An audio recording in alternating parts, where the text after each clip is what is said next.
and we exfilled, and they had already, the second platoon had recovered the bodies. And the downside is when we got off of that CH-47, they were all lined up. That was what we were greeted with, was a list of body bags and broken gear.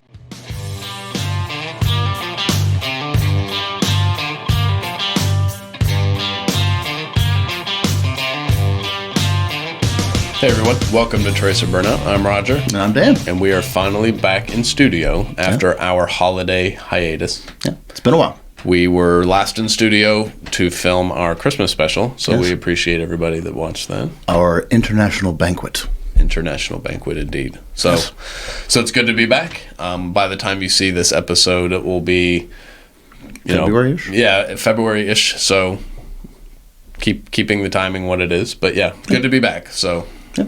We have some big plans for 2025, and we will keep you abreast of those as things develop. As they unfurl. As they evolve. That too. Yes. But we've also had the great fortune over the last year to have many great affiliates. Yes. Show their faith in us, whether it's Orca Coolers or Fox River Socks or Ariel Resupply Coffee. They're all great. But just in case you don't need stuff, but you like what we're doing and you want to support the show, you can go to our website, and there is a link all the way down at the bottom of tracerburnout.com, and you can donate $1, $2, whatever you see fit would be greatly appreciated and would help keep the lights on. Yep. In this completely self-funded operation. Yeah. Don't forget our good friends at Bear Creek Arsenal. So, but any donations would be appreciated. We're a bootstrap operation here. So without further ado, we introduce our guest, Mr. Scot Storey, Army veteran. Stay tuned. Enjoy.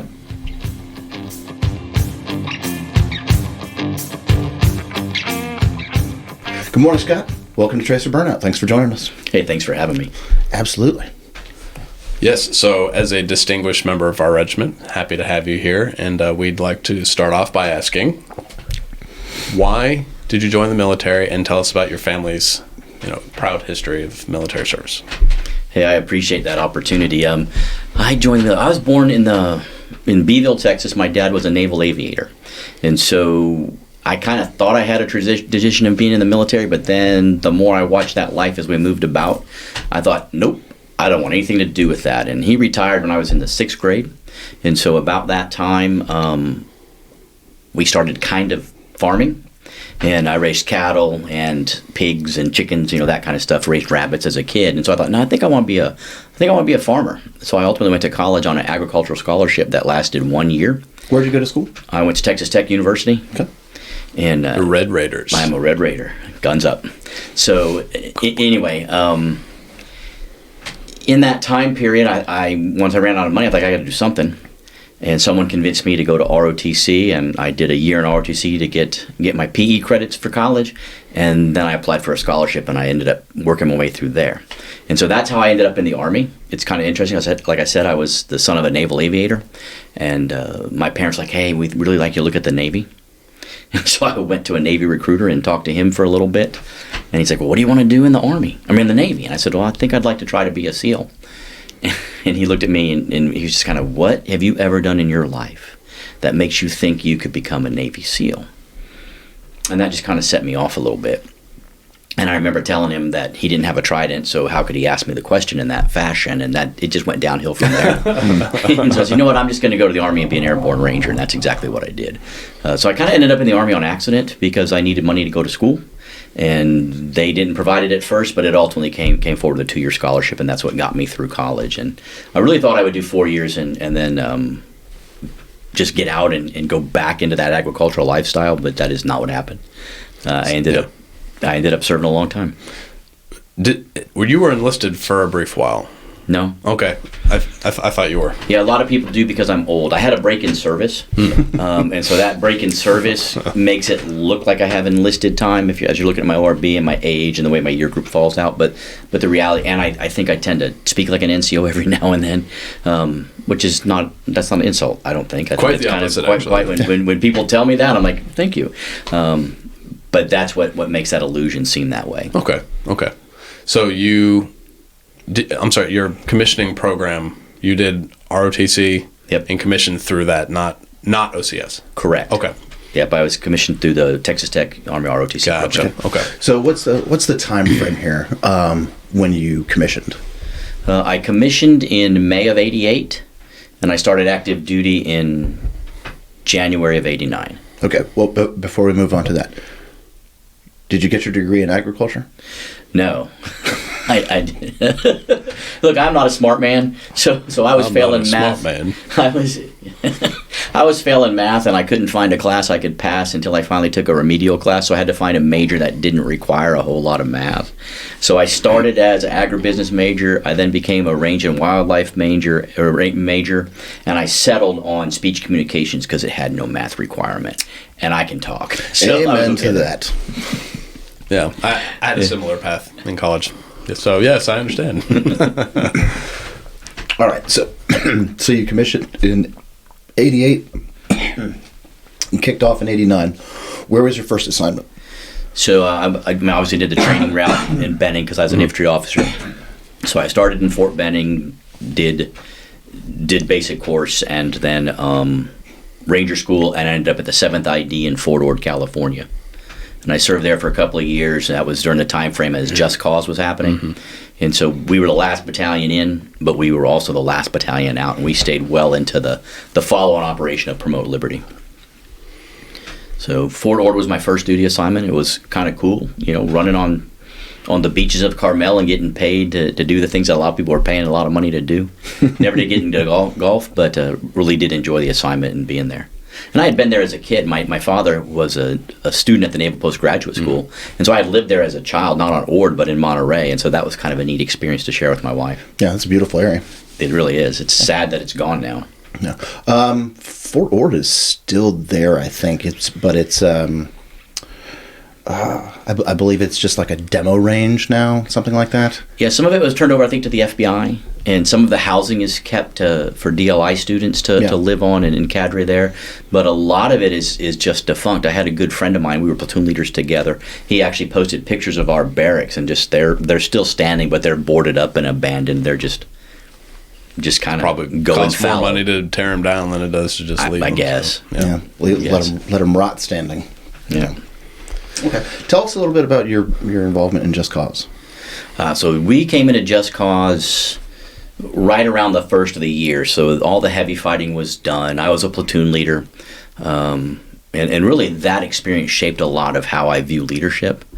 Because while we were there, and after really the rest of the division in the 82nd was gone and the Rangers were gone, our battalion 317, we remained. And we were still doing cordon-in searches looking for Panamanian Defense Forces.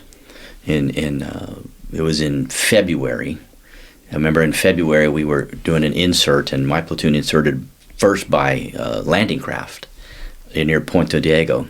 And we were working our way up to a village, and I got a radio call from my company commander, and he was like, "Hey, meet me at this grid. I've got a new mission for you." So we hacked our way through the jungle, and we got to a pretty small landing zone, and he gave me a new mission, and I was not comfortable with it. I remember that, but I'm a lieutenant with just 9 months of active duty under my belt at this time. I was green, and I remember telling him I think we should probably go by boat, and he was like, "No, we're gonna fly you in by helicopter." And so I remember building the sticks and figuring out how the load was going to go, and then when the aircraft came in and we had a quick brief, I had to reconfigure the load. And so I remember grabbing Sergeant Dew and telling him, "Hey, I need you to get on the next aircraft," and I pulled him off.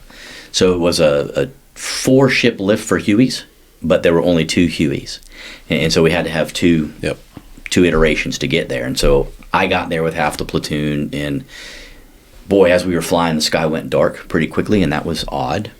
And all of a sudden, I've got a crew chief telling me, "Hey, get off." But I'm looking at the plugger, and I'm like, "This is not the grid." And I'm watching the map. This is not the grid. It's not where we're supposed to be. And he told me to get off again, and then he kicked my rucksack out. Well, once my rucksack left, I leave, right? That's my whole life there, And then once I leave, everybody leaves, And so we all get out, and I'm trying to figure out where we are. And then we hunker down for the night in that assembly area, and we're waiting for the rest of the platoon, and they never come. They do not show up. And I thought, wow, that's not good. Got to do something. So sunrise came, and I grabbed this is all FM communication days, right? Yeah. And so I grabbed my RTO, and he and I, we march up to the top of a hill.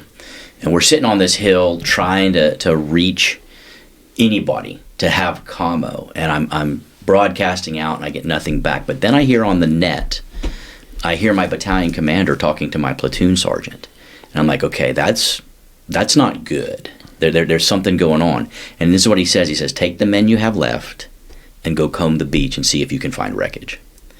So I knew something was up, but I did not know what. They thought you guys had crashed somewhere. Not us. The next lift lost an aircraft. The other lift, yeah. The other lift lost an aircraft. And so but I didn't realize, I didn't really know that yet. You know, I'm kind Just of piecing things together. Yeah. I'm just kind of putting that together. So what I do realize, though, is that the rest of the platoon's not coming. And so back down the hill, do a quick frago, leave a couple of guys for security, and we go ahead and try to do the mission. We were just going upriver a little bit and going to search a village to see if there's any PDF there. You know, that's kind of funny because you walk into people, they've not seen any soldiers at all. They've not seen anything going on, and you kind of ask them, have you seen any soldiers? Just you. They don't even know that Noriega was the president. You know, they were not affected by Just Cause in any way, shape, or form, you know. But, well, apparently while I was gone, the battalion commander inserted into our LZ and talked to my guys that were still there. And so when we came back, the squad leader that I'd left behind said, hey, the battalion commander was here. And he asked where you were, and I told him you were continuing the mission. But they're sending some aircraft to pick us up at 1400. And so we then had a Chinook came in and got us. And no, so these were Blackhawks. The Chinook came later. So Blackhawks picked us up to bring us out of that assembly area, and they gave me a headset. Like, hey, are you Lieutenant Storey? I'm like, yeah. And he kind of told me, say, hey, look, we're missing 2 aircraft. We have found one. It was the OH-58 that was in command or was controlling the operation, and your company commander was on that. And I said, well, what's his status? And a real quiet pause. And then he said, well, he's dead. And so I knew bad stuff had gone down. Like that. This, and you know, this is back at a time where the Army we didn't go to war for very long. Yep. We weren't desensitized like we are kind of now. You know, having a combat patch was kind of a rarity. Yeah, and it'll probably become that way again someday. Yeah. I'm thinking late '80s. We'd had some Grenada. Yeah, it was all the morale boosting efforts to reinvigorate the armed forces after Vietnam. Everybody had kind of gotten had gotten the bad taste out of their mouth, and so all these small conflicts that we were involved in was to reinvigorate the force. Yeah. Yeah, it's an interesting way to look at it. What I know is that hostilities have increased on that micro scale ever since Vietnam ended.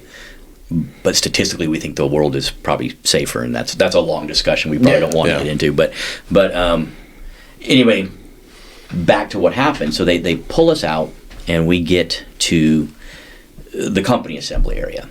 And I am met by my team sergeant and the 3rd platoon leader. And I thought, I'm not going to use names, but because I'm about to tell some embarrassing stuff. You know, my 3rd platoon leader he's kind of acting like the company commander, and I'm like, hey man, where's the XO? He's like, the XO couldn't do it. He looked me in the eye and said, hey, you're in command now, and he left. Ooh. You know, wow. So we never saw him again.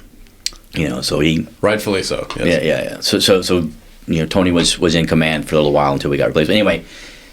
New mission came down, and they were going to reinsert us the next day. And that next day, we were going to start doing what we were calling search and rescue instead of cordon and search. But kind of deep down, I knew that wasn't going to be the way it worked out. So we're into our own individual platoon assembly area, little patrol base, and you know, and do the ranger thing. I lay out the priorities of work, and I'm like, okay, Sergeant Garcia, here's what we're going to do. You know, the men need to eat. They need to clean their weapons, they need to shave, and then we can rest. Because we've been in the bush now for almost 48 hours. You know, we're looking scruffy, and good infantryman knows that you shave every day. It's critical. Shave every day. Like yes. that had been ingrained in me. I actually had a small group instructor tell me that in the basic course. A good infantryman shaves every day. And Sergeant Garcia, he looked at me and he's like, sir, the men need to rest more than they need to shave. They can shave tomorrow. And I'm like, no, this is what we need to do. Eat, clean weapons. I probably did clean weapons first, but shave, and then we can go to rest. And he's like, sir, the men need rest more than they need to shave. They can shave tomorrow.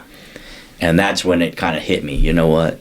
I'm not all that in a bag of chips, and I am glad that I had an NCO who was willing to push back and help me think through what I was doing. And the reason I wanted the men to shave is, for me, it was a symbol of normalcy.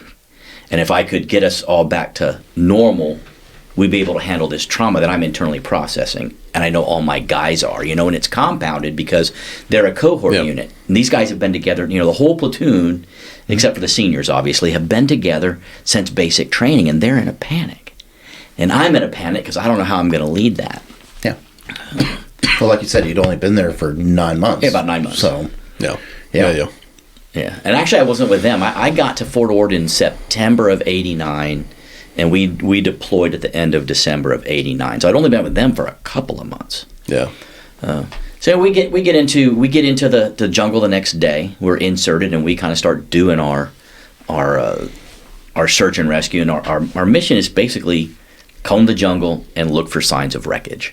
That's what they're telling us to do.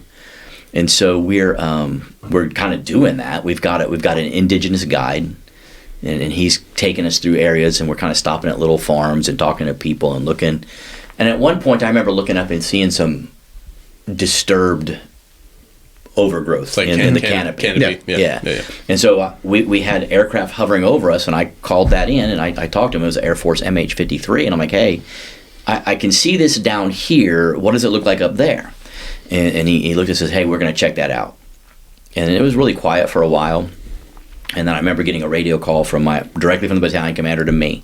And he gave me a grid. He says, go there. We're pulling you out. And I was like, okay, but we're still trying to find guys. He's like, no, we're pulling you out. I think he told me they'd located them. He said, no, they've been found. We're going to pull you out. Well, this was like a rebellion in the platoon at this point, because they're like, no, we need to go help our guys. And I knew. At this point, I knew that they're gone. They are definitely dead. And so I kind of had to exert some authority there and say, look, we're not going to save anybody. It's not what's happening here. You guys need to understand that. And I don't remember exactly how I phrased it, but I calmed them down, and we exfilled, and they had already, the second platoon had recovered the bodies. And the downside is, when we got off of that CH-47, they were all lined up. That was what we were greeted with, was a list of body bags and broken gear. Someone didn't think that one through at all. That's not, but we kind of had that closure. And I will tell you, that influenced me, really. It still does the way I talk to people today, because you never know what can happen. And it was the first time that I deep down realized, like, not everybody thinks just like me. Not everyone processes just like me, and not everyone needs to just shut up and do it. At some point in time, you got to kind of talk through those things and see where they're going. Yeah. Well, I mean, you're 23, 24 at the time. Yeah, I think I was 23. Yeah. So I mean, that's pretty young to have that kind of realization. So. Yeah. But it was also they don't really train you for that, right? No, they don't. How could they?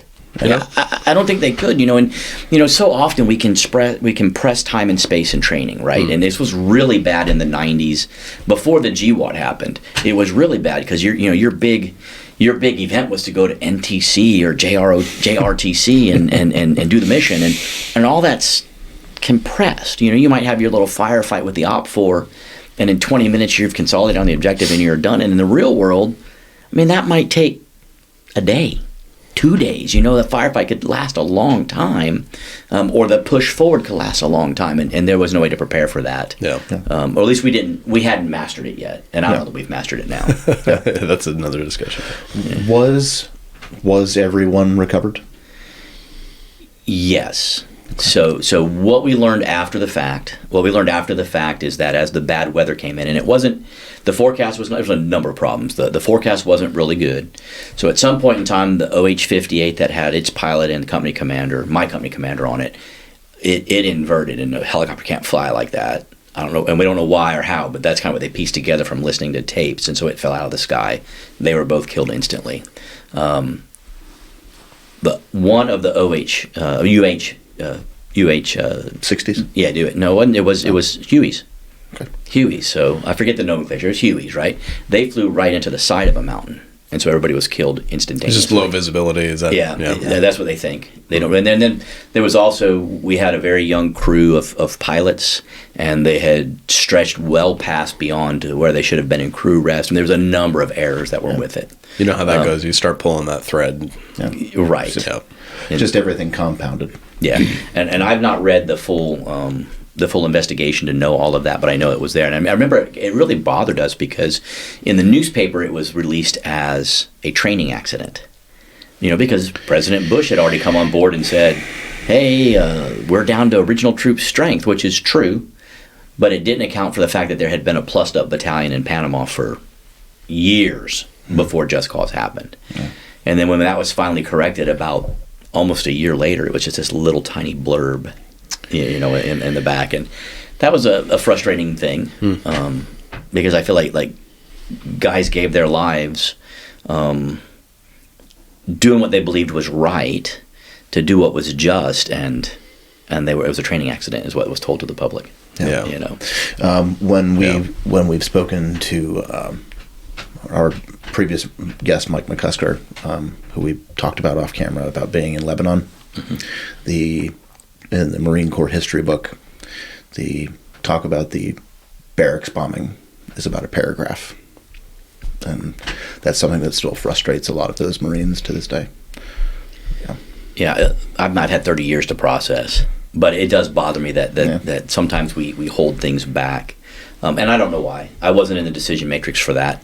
Yeah. I have my suspicions, but it is what it is. But so I lost really some good guys. I carried their names in my wallet for a long, long time, and those were hard letters to write. And I can remember the battalion commander saying, "No, I'll write these because I'm the commander." I'm like, "No, sir, I knew them, and I have to write these letters." You know, and one was 18. His wife was barely 18 and was 7 months pregnant. Ugh. And so that was those were just hard things to write and to process, but it really impacted the way I served from then on. Yeah. Oddly enough, I'm sorry. Go ahead. I said, oddly enough, I had my best cup of coffee that day, though. I remember when we got to the top of the mountain, me and the RTO, there was a little old lady in a shack, and she had seen us coming up the hill, and she had brewed coffee on a little open fire. She saw you coming from a mile away. Yeah, we stood out like sore thumbs. Of course. Was your RTO marching up the mountain with his long whip? Of course. No, he had the short whip for climbing. Yeah, I would hope it would be a short whip. Yeah. Isn't it interesting though, just how something that seems that trivial makes such an impression on you all these years later? Yeah. But it was, and I think about it now, it was a reminder that in the midst of chaos, in the midst of I don't know what's happening around me, you got to pause. The proverbial take, need, drink water. I'm like, nah. Yeah. Sit on a log, drink some coffee. Yeah. But either way, it was a moment to kind of slow down and think through what was happening. Yeah. Collect your thoughts, regain your composure, try to focus your efforts. And in fairness, I hadn't gotten the radio call or hadn't intercepted the transmission when that happened. I was still like, I don't know what's happening. Totally I just got to get to the high ground so we can make combo. So how long were you there before you turned around? Did you go back to Ord? Oh, from Panama? Yeah. Yeah, we finished out our mission. I remember we got a new company commander. The AS3 became our company commander. We had change of command ceremony there, and we stayed another month. Stayed another month. Yeah. So total time you were in Panama for how long? A little more than 3 months. Yeah. So you had a pretty wild first year in the Army. Definitely. If you had my wife on here, she'd tell you her perspective. Yeah. And the whole MRSAT calls and other units leaking or other soldiers leaking. Hey, there's been a helicopter come down. It was Bravo Company, 1st Platoon, and that's just, she's hearing that I might be dead. And it's 48 hours before I can call her on an MRSAT. Yeah. Communication wasn't what it is now. Yeah. And I think you kind of mentioned this already, but the XO that basically abstained, do you know anything that happened, or was he I don't whisked away, never to be heard from again, basically? I never saw him again. Okay. I really don't know.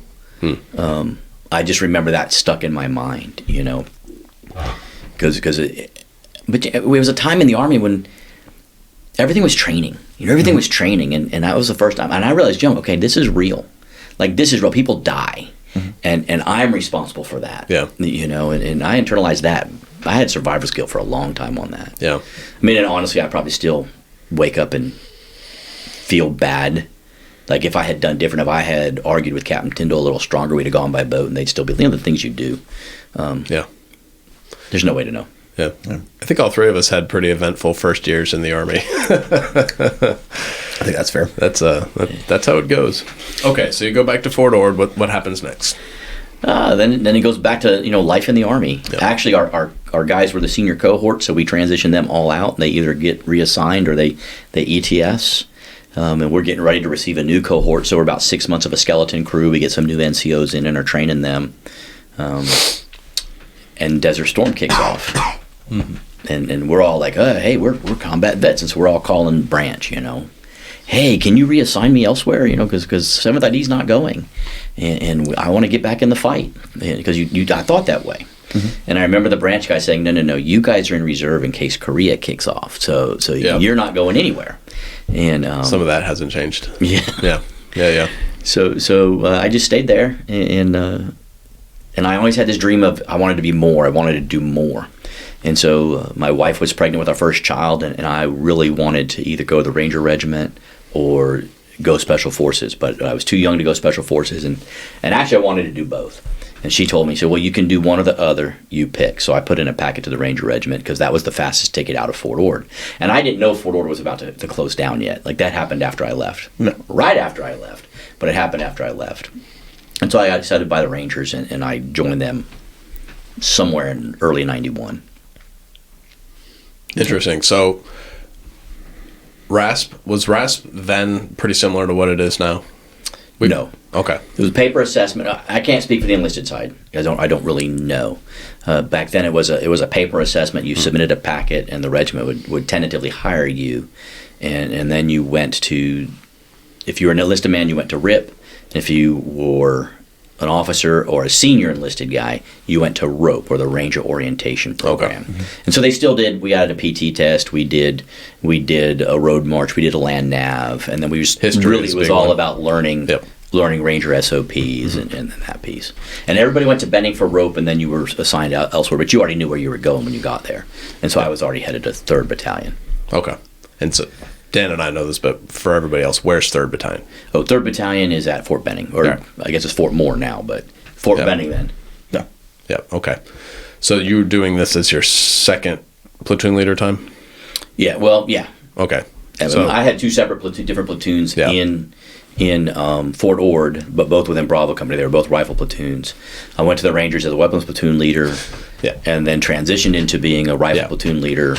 Yeah, I should ask the question more clearly. Just for people listening, generally when you go to Ranger Regiment, this is on the officer side, as a platoon leader, as a company commander, that's usually your second or possibly third time in that position. They won't send green lieutenants or green captains into those billets. So right, there's rare exceptions. I had a couple of guys who maybe served in the regiment as enlisted men and went to OCS. Mm-hmm. In fact, I had one of those in my company, and he went straight into platoon leader time. Okay. Actually, they sent him to Korea, and then he came in. So they did it, but they compressed it real quickly. Yeah.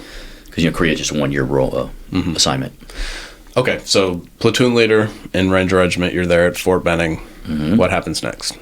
Oh, I got fired. I mean, that's all, folks. Yeah, I got there, and it was funny because before I went there, one of the things I had to do in my packet was be interviewed by a former Ranger officer, or by that, what I mean is someone who had served in the regiment, not just Ranger qualified.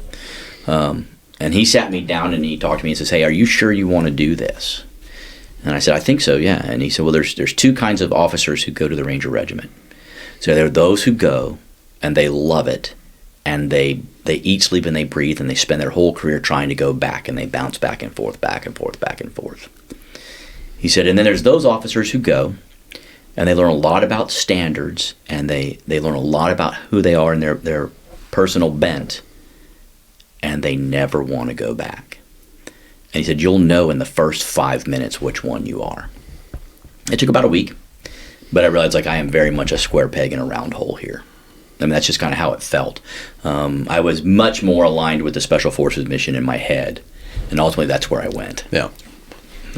Was there a specific incident or interaction or event that led you to that realization?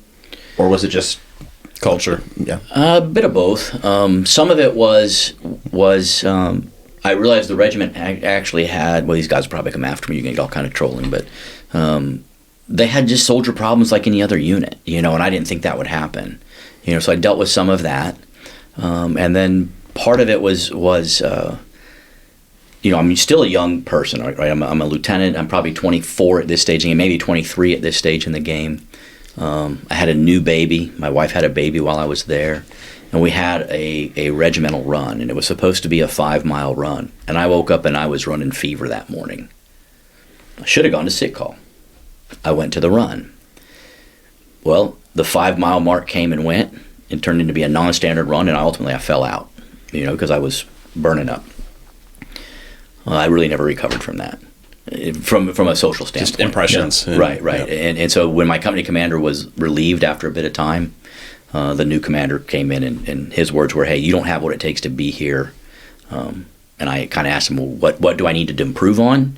And that never came. He just never could tell me that. I went home and told my wife I'll be gone in 90 days. 30 days later, we had another counseling. You don't have what it takes to be here. And again, nothing really. I never got any feedback I could improve upon. It was just straight criticism rather than constructive. Gosh, it wasn't even criticism. It was just a statement. He did expound that, hey, it's my perception, and perception's a reality. Yeah. And then... Which is a very USASOC thing to say, by the way. Yeah. It's like, that's not helpful. Can't get better because of that. I do want to be here, but I don't know what I'm going to do. And I had to struggle to work with my guys. Yeah. And I had made that ground, I made that ground. In fact, I was talking to one of my former soldiers, and he's an economist now, and apparently I had put the packet in to get him to West Point, so he really appreciated that. He came to my retirement, and we were talking. He said, I just remember that you were gone, and the platoon sergeant said, Lieutenant Storey's a good man. And he said, that to me was the highest praise you could have ever had. So I had kind of fixed that ground, but I couldn't fix the impression with the leadership, and I ended up going down to the Ranger Training Brigade, the 4th Battalion, and spent a couple years there. Okay. Was that more of a fit for you down there? Yeah, or was it really RTB's fun. Yeah. Was it really just like a fresh start kind of thing? It was a fresh start in many ways. I showed up and I spoke with the Brigade XO, and I remember I stopped at Ranger Joe's on the way, and I took my blouse off and my beret, and I handed it to them, and I said, hey, I need 4th RTB stuff on this. Can you do that for me? And so I put it on, and I showed up. I didn't realize I was getting interviewed for a job. I thought I had a job. Oh, nice. And so I showed up, and I'm already wearing infantry school stuff on my shoulder. Well, there's two ways they can take that. Well, the dress for your next job. That's what they always say. Dress for success. I remember the XO looked at me. He's like, "Well, I guess you make changes quickly." I said, "Hey, when loyalty shift all the way." And they sent me down to the 4th Battalion, which 4th Battalion's there at Bennings. There was no PCS involved, right? Yeah. And they needed an S4, but nobody told me that. In fact, when I talked to the battalion XO, Danny Davis, he's like, "What do you want to do?" I said, "Sir, I'll do anything, but I don't want to be the S4." And so they put me in a company for 90 days. They did that to get me a good OER, because the Rangers kind of tubed me on the way out the door. And that was an old system. It's different than this way, and it was just different. And when I got there, they gave me an OER right there at the 90-day mark, and then I became the battalion S4. Okay. Never tell them what you don't want. It's the illusion of choice. Yeah, exactly. Perfect. Okay. So what was down there at the Ranger Training Battalion for those 90 days, and then for your S4 time? What were your responsibilities for both? So I was a company XO initially, or also known as a training officer, but I was the company XO for Charlie 4th RTB, and my responsibilities really dealt with helping supplies flow into the company. We were the hand-to-hand company, and so I had to learn hand-to-hand from the first sergeant, and I was one of the not the demonstrator, but I was one of the guys that walked around with the students. And then, it was a trade-off place, right? And so one of the roles was that one of the big three in the company had to be on site anytime students were there. And so it rotated between the company commander, me, and the first sergeant. And so I had my shifts when Ranger was in session to do that. And then I would walk patrols and grade patrols. That was a lot of fun. I really enjoyed that. Okay. And then when I moved on to be the S4, that became time to to make sure Ranger was outfitted. And I learned a whole lot in that job. I learned about anticipating supplies. I had no clue.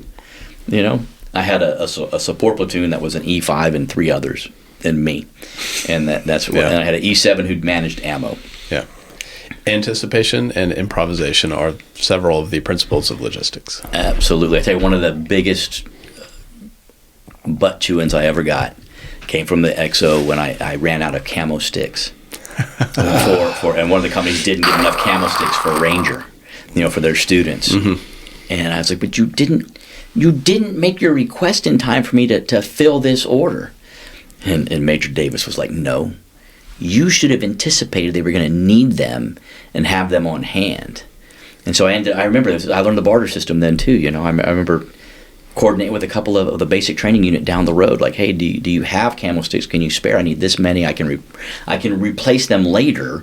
As they come in, and they're like, yeah, we'll do it, but we need something else. That's how it goes. Yeah. So, hey, what do you need? And I had to send a couple of guys down to train their students on rope bridging. Yep. Their trainees. I was like, okay. And that's when I learned that whole barter system thing and how that works. And one of the most important lessons I learned as a young officer is never ask your supply sergeant where they got something from. Yep. Do not ask, because you don't want to know. You probably don't want to know. And then you just implicated yourself in something. Having camo stick flashbacks. Over a fresh dry shave. Oh. Yeah. Dude, you should have been in the 7th ID. We wore camo everywhere. Oh, as a young soldier at Fort Drum, we did too. Except for when it got too cold, and then you didn't put on camo because you wanted to be able to tell if somebody was getting frostbite. Oh, very nice. But you still shaved. You still shaved every day. Good shaves every day. Strip those oils right off your face, but don't put on camo so we can tell if you're getting frostbite. Oh, man. Okay, so I assume at some point in your career development timeline here, you got to be getting close to the career course. Yeah, I spent about 2.5, almost 3 years. It's so long ago I lose the math, but I spent a while there, and then I did go to the career course. But in between there, I went to Special Forces Selection and Assessment. Okay, gotcha. Right, Gotcha. And it's funny. It's like, oh, you're not going to make it, because some people knew my story and how I got there. And look, I've never been a fast runner. If I started at the very beginning, I'd talk about my hip dysplasia and my braces as a kid, and that's the Forrest Gump story, except I didn't get fast. But I did. I got selected, and so I went to the career course in '94. There at Benning. Yes. Yeah. It was at Benning. It was still infantry. There wasn't a combined post then. So I went to the infantry career course in '94. April of '94 is when I graduated. Started the Q course in June of '94 and graduated in December. Here at lovely, we still call it Fort Bragg around these parts. Fort Bragg comes out of my mouth. That's a whole other discussion. It's right? Fort Bragg here at Tracer Burnout. Yeah. So. It doesn't seem to matter what era of soldier you were with if you were stationed at Fort Bragg during the 60s or in the 80s or in the 2000s. Everybody still calls it Fort Bragg. Everybody that we've sat down with. Yeah, well, I've lived there I was on and off Fort Bragg over a 20-year period in my career, right? And so that's just what comes out of my mouth. It becomes because a part of you. That's what shaped, and it wasn't 20 years continuous. I owned a house here in Fayetteville that I rented out 3 times and moved back into 4 times. That's just how we did it. Okay. So the Q course. Mm-hmm. Tell us what you can about that, or what you remember. So I went to what they call the last of the Phase 13s. It was a three-part course. Then Phase 1 was small unit training. Phase 2 was your MOS phase, and Phase 3 was Robin Sage. But when I was going through Robin Sage is for the audience. Yeah, Robin Sage is it's an unconventional warfare exercise. That's the final validation for Special Forces soldiers. So they come together as all the MOSs, all of the different job specialties, the NCOs and officers come together as a student team and function as a team through a unconventional warfare exercise, and that's their final validation. Yep. So, but when I went through, they front-loaded Phase 2, so you did your MOS phase first, and then they did small unit training or small unit tactics and Robin Sage back-to-back. Oh, interesting. It's one long field exercise. In fact, we split between the 2 by Thanksgiving. So we had a Thanksgiving break, and then we're back at it. Oh, absolutely. But and then part of that was SEER school. Language became it was still a requirement, but you were already tabbed out and wearing a Green Beret by the time you went to language school. Whereas now, if I'm not mistaken, it's kind of part of the whole process. It's changed so many times. I don't even know anymore. Yeah. Yeah. Now you said earlier that you had more of an SF mindset, or you learned when you first showed up to 3rd Ranger Battalion that you had more of an SF mindset. Was that sort of confirmed when you went through selection and the Q course? Not so much for selection. Selection for me was just kind of a suck fest. Could you physically do it, and were you a team player? In the Q course, a little bit. Where it really got confirmed was when I got to a team. When I got to the unit. Because I remember Major O'Neill was my company commander, and he sat me down. He's like, "Look, you're coming to me. There are 2 teams open. There's the scuba diving team or the dive team, and then there's the MFF team. Which one do you want?" And knowing that I surface swim very, very well, but underwater I panic, like, well, I'll take the military free fall team. And I also know I'm not a fast runner. That's And he looks at me and he said, "Well, what if I tell you you're going to take the dive team?" And I said, "Well, I guess I'm going to scuba school." But that was like my biggest fear in life, because I knew they ran a lot and they ran fast, because that was all part of you know how the Army is. We'll take something really, really fun and just make it suck so you hate it, and that's how we train you, That is an excellent description, yes. But even free fall, free fall is really fun when it's just you and a parachute. You strap on a bunch of gear, oxygen mask, and do it at night, and it's scary as all get out. Yeah. It's funny you say that. Backpacking used to be one of my favorite hobbies when I was a teenager, and Boy Scouts doing all that, and then you join the Army, and backpacking doesn't seem so much fun anymore. I loved camping as a young man, and then I went to Fort Drum. So. It's funny because I've kind of gotten into it now. It's one of the things I do. A hobby is to hike with my son, and we'll go out for 2 or 3 days. But there's a big difference when you're selecting your gear and you're deciding what you need rather than the SOP. Right. And we should say this in Fort Ord all the time. 200 pounds of lightweight gear is still 200 pounds. Yep. It's true. 2 is 1, 1 is none. Yep. 3 is better. So which group did you I ended up in 3rd group. 3rd group, okay. Yeah, and that was really, I volunteered to go to 3rd group. I did that because they were still building. They were in their infancy still. And my wife didn't want to move again that fast. And she just said, "Hey, I just had a baby. And oh, by the way," we had 2 kids by this time, because my son was born right before I left the officer's course, the advanced course, or the officer's career course, as they call it now. And so we just had that baby, and she was pregnant again. And so the only way I could guarantee I stayed at Fort Bragg was if I volunteered to go to 3rd group, so I did. And they're like, "Yep, we'll take him." And this is 94? Yeah, 94. Mid-90s, yeah. Yeah, okay. 94. Yeah, third group, they were building it up. Yeah, they were still pretty junior. So explain to everybody what 3rd Special Forces Group, kind of what their RIT is.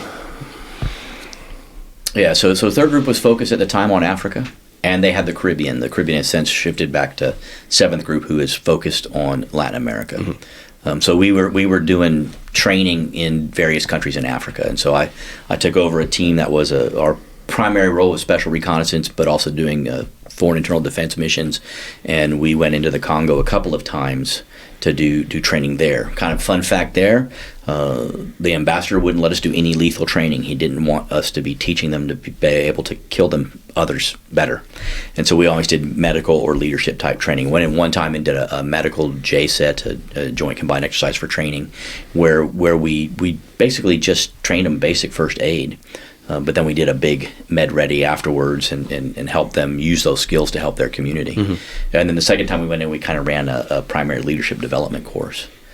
And then the Congo got overthrown and pushed out, and we didn't go back. I was going to ask about that, yeah. Okay, yeah. So I think I might have the last team that was able to get into it. And I think it's important to know when I was going to the Congo, the nation north of that was still called Zaire. It didn't return its original name of Congo until later. Yeah.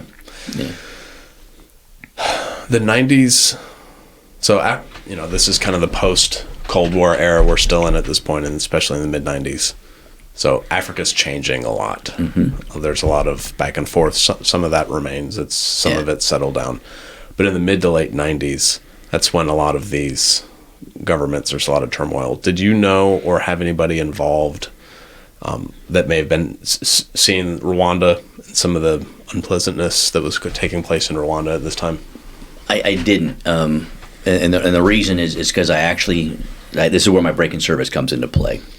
You know, you had asked me off camera about was I previously an NCO, and it was I wasn't, but my service looks long because I had this break and I served in the reserve.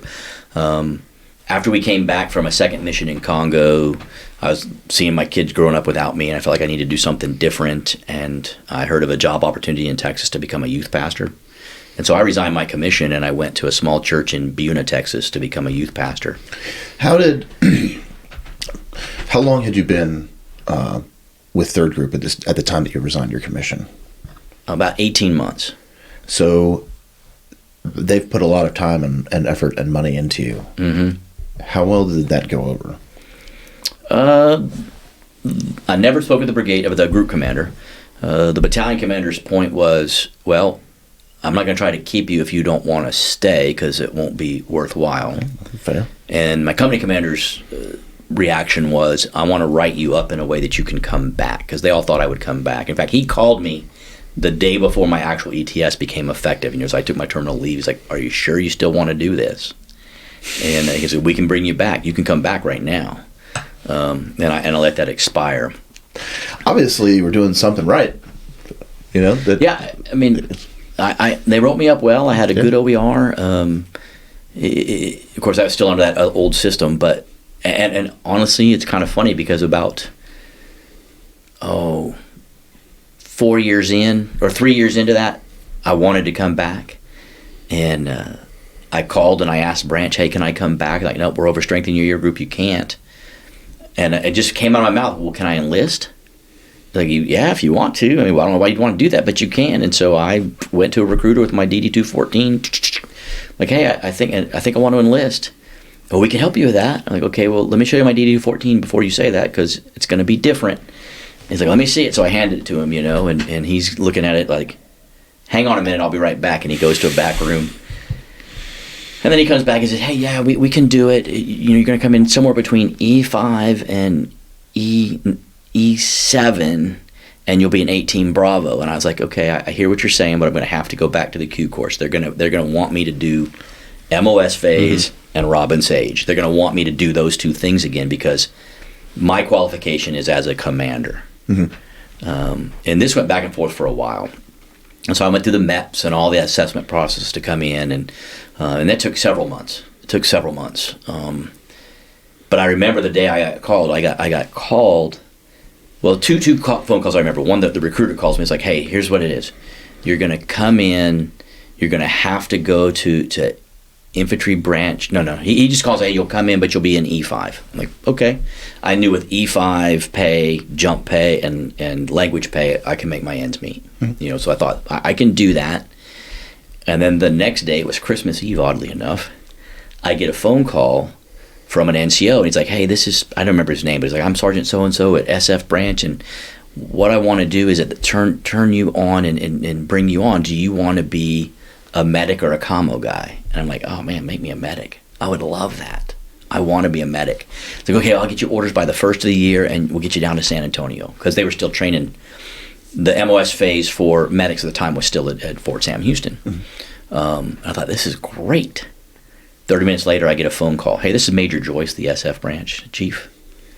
It's like, I'm not doing this. You've never held an enlisted MOS. I'm not going to do it. Your best bet's to pick up the phone and call Ranger Regiment and see if they'll take you as an NCO. And I'm like, I can't go back to the Ranger Regiment. I got fired out of the regiment. That's not going to happen. Maybe they forgot. And so I like, okay, well, do that. We'll see what happens. And so I start calling my old team sergeant. And he and I have been talking back and forth. He's like, sir, here's what you do. You go to infantry. You have them assign you to the 82nd. But don't sign into the 82nd. See me, and we'll sign you into SWIC. And you can fill one of those Ranger infantry slots here, and then we'll just slide you over to the Q course. We'll just make it so we're already working how we're going to work it under the table. That's such a SWIC thing. Oh, absolutely. It's such a house of cards. Yeah. But so I'm talking to my wife, say, hey, this is what's going to happen. It's going to go on, and then I get a call from the recruiter, and this one was just this. Luckily, I had kind of figured some of life out by now, and he calls me and says, here's the deal. So you got to go back and get an enlisted MOS. So you're going to have to go to 11 Bravo AIT. But he's like, look, man, you'll be an E4, and then you'll show up there. Where are all your stuff? I'm like, okay, that's a bad idea. But he's like, where are all your stuff? And then as soon as you get to Fort Bragg, you'll become an E5. And I'm like, whoa, stop. Is that in my contract? Well, no. You'll get there, and the first sergeant's going to interview when you show up, and he's going to know the best thing he can do with you is to be a squad leader, and he'll send you to PLDC. And I was like, well, time out. Stop. You're telling me that because I have not attended PLDC, I can't get constructive credit for it, and so I have to be an E4. You mean my infantry platoon leader time, my time as a ranger instructor, my advanced course time, and my I don't qualify to be a squad leader to say follow me and do as I do. I'm oversimplified, I know, but that doesn't make sense to me.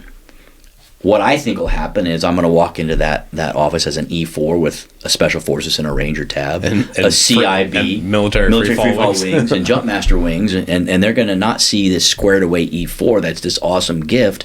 They're going to see this officer that couldn't hack it, and I'm going to help him, or I'm right out of the Army again, and I would be the permanent CQ runner.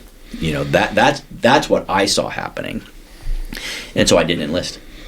Yeah.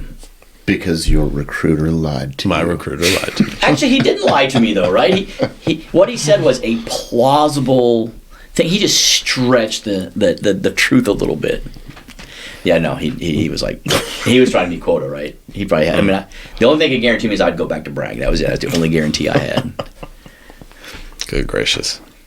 So 2 more years pass, and then the Army's critically short. I make major in the reserve. And the Army's critically short SF majors, and so I was able to come back in another program. So when you resigned your commission during your what ended up being about 6 years? No, I was about the 8-year mark by then. Oh, okay, so when you resigned your commission, did you move straight into the reserves, or did that come later? Yeah, that came later. So I actually wasn't right at the 8-year mark. I was 7 years and some change. And so when they calculated it all for my DD 214, they're like, hey, you don't have a reserve commitment. And so I start doing my job as a youth pastor. I'm like, ooh, this is really, really tight. This is hard. And in fact, about that time, that I had that realization. My phone rang, and it was I don't remember who it was. One of the branch guys was like, hey, you have enough time. I can transition you right into the reserve, and you won't lose any time in service because you haven't been out long enough. So if you want to do that, go swear in real quick, and then we can assign you in the IRR. And I'm like, okay, well, what units are available to me? Because I'm in Texas. He's like, well, the only National Guard units, because all Special Forces was in National Guard by this time. All of the Reserve Special Forces was in National Guard by this time. He's like, you can either serve in Mississippi or Colorado. I'm like, okay, man, I live in East Texas.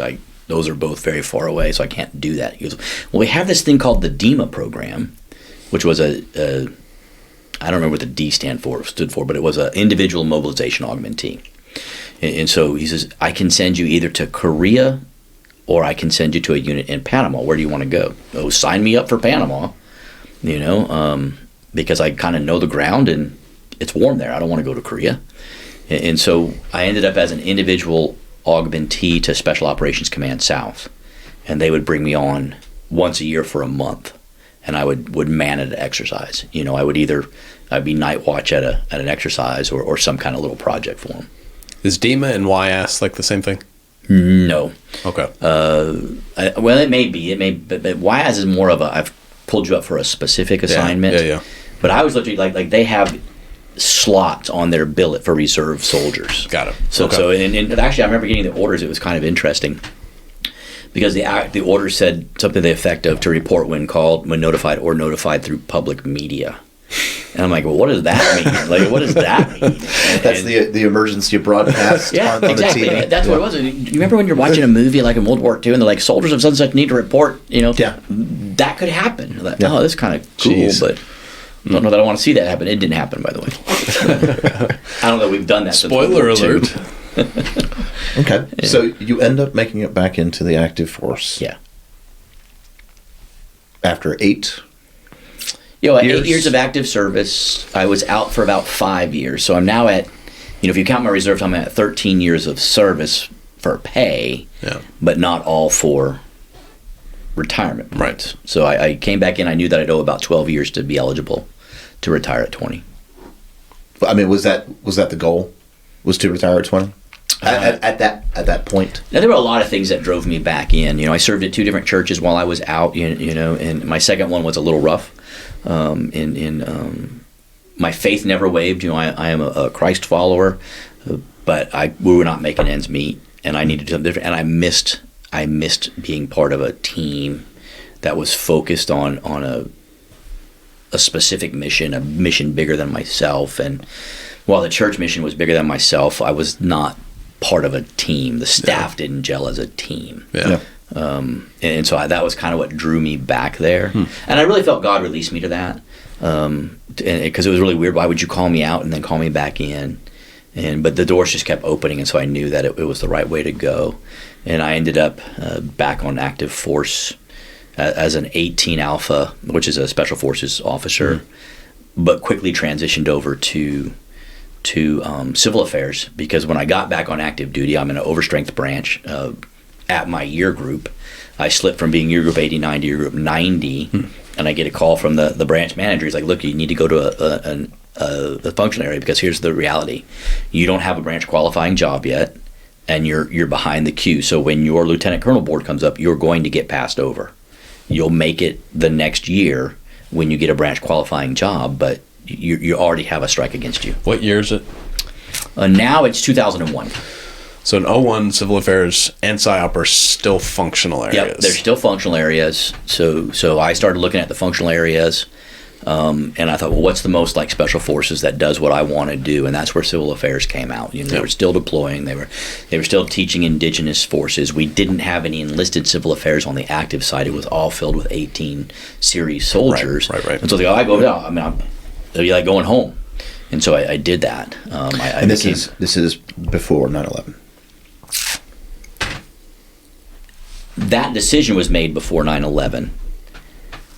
Let's kind of talk through that. So I opted to do the 39 Charlie position, or to become a civil affairs functional area, before 9/11 happened. I left Bragg long enough to go to CASQ, because that still existed in those days, and I missed it when I was out of the Army, and I had to do it to go to the Command Staff College, CGSC. So Fort Leavenworth. Yeah. That's at Fort Leavenworth, yeah. And so while I was in CASQ, 9/11 This is when happened. 9/11 happened. Okay. But I remember it well, because Okay. my boss called me. I was assigned to the training division at USASOC, and he said, hey, Colonel Aycock said, get your butt back here now. He's got a new job for you. Because CASQ was a TDY. Yeah, it was a 6-week TDY. It was not a PCS, so. Not a PCS, and now it's incorporated into the career course. Right. Or at least it was when I got out of the Army. So I'm sure it still is, because it really was kind of a waste of time. It's like, you're going to teach me to be a division staff officer after I've already been a division staff officer to check the block. It just didn't make sense. It makes a little more sense now the way they do it. So I think so too. Okay. Well, we will get into everything post 9/11, but first, let's take a break.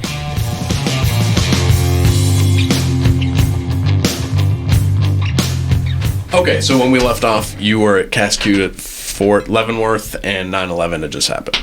Yeah, 9/11 just happened, and I remember watching it. We were doing our final exercise, and I remember watching it thinking, oh, this is going to change things a little bit. This is going to make life very, very different for us. But I didn't realize how big it would be.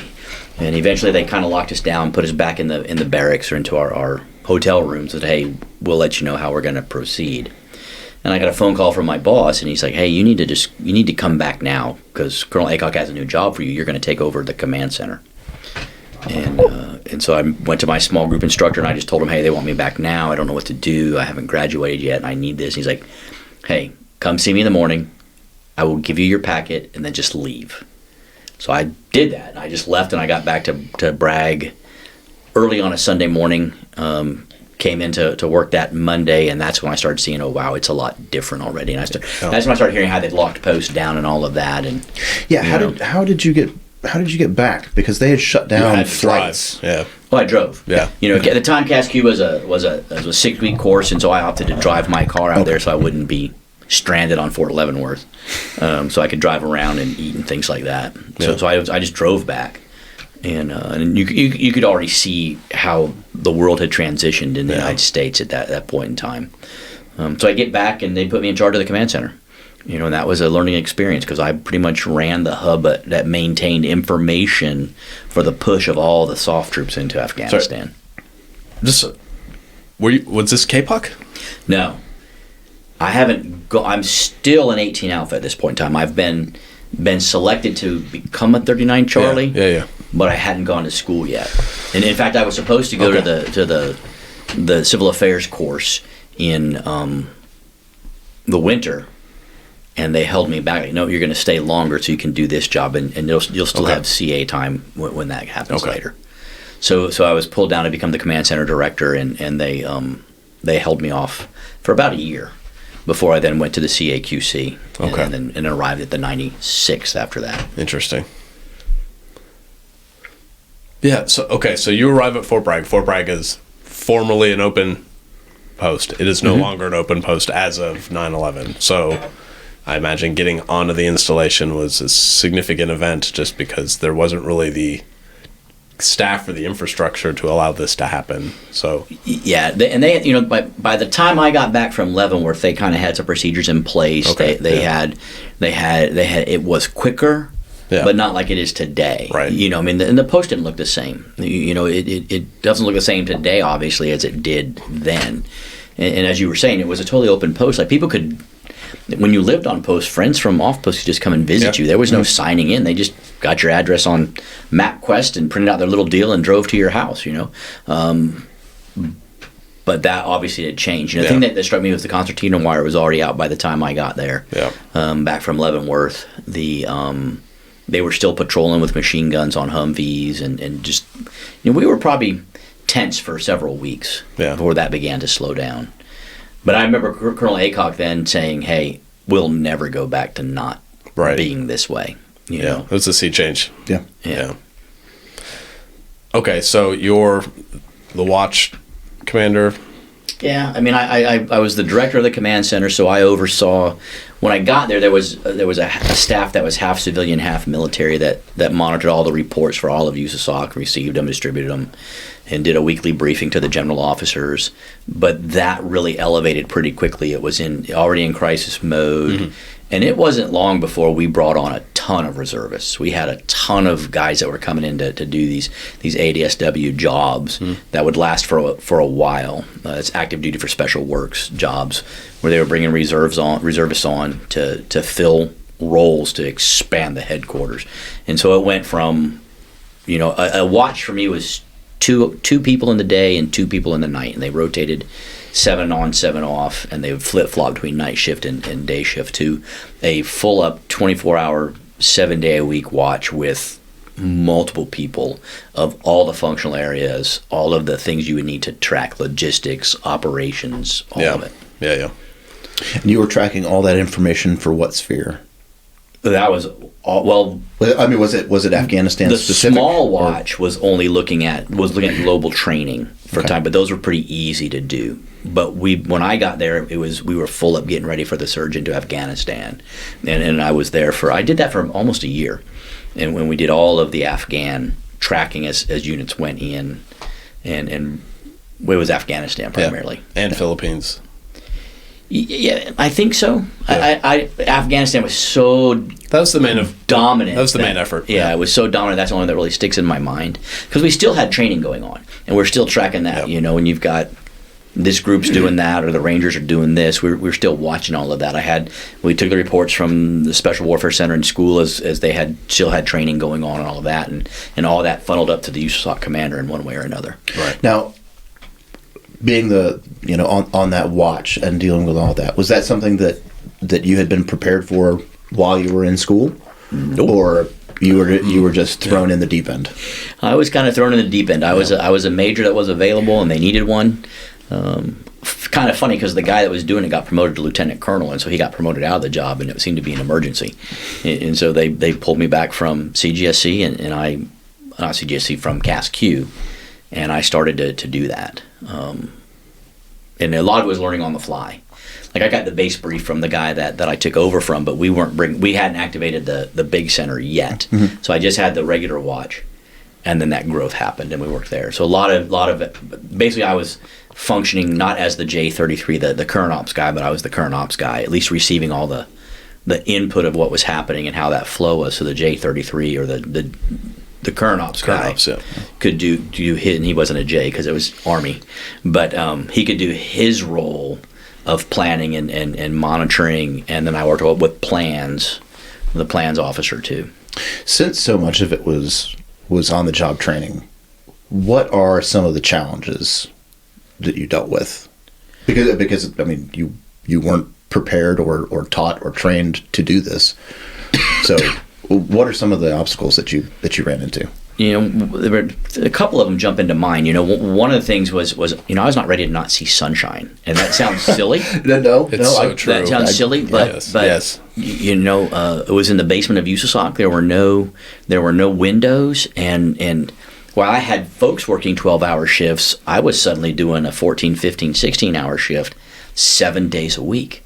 And this, we're talking, it was moving into the winter, right? And so I would leave before the sun came up, and I would leave work after the sun had gone down and not see any sunshine. I really contemplated starting smoking just so I could get some time up in the sunshine. Eventually I started doing my PT midday so that I could have sunlight. As a forcing function. Yeah, absolutely, because I learned about that.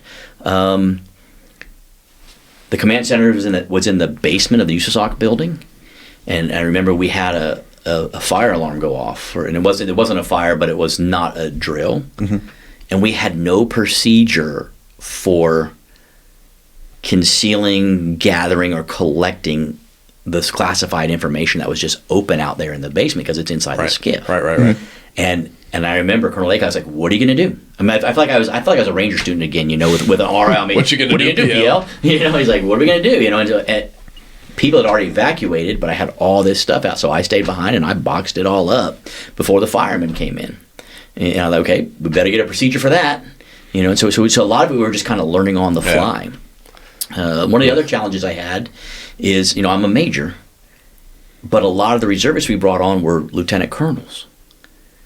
Well, some of them were like, "Oh, I don't work for a major." I'm like, "Well, kind of technically you do, sir. That you do." And so I had to learn that people business of how do I interact where I'm actually guiding the day-to-day activities of people who outrank me, but I'm still the one responsible and kind of working through that. And that was a learning thing for me. Because we need people to come here and row, not prima donnas and... Yeah. Yes. Yeah. I've dealt with this as well. So I get that.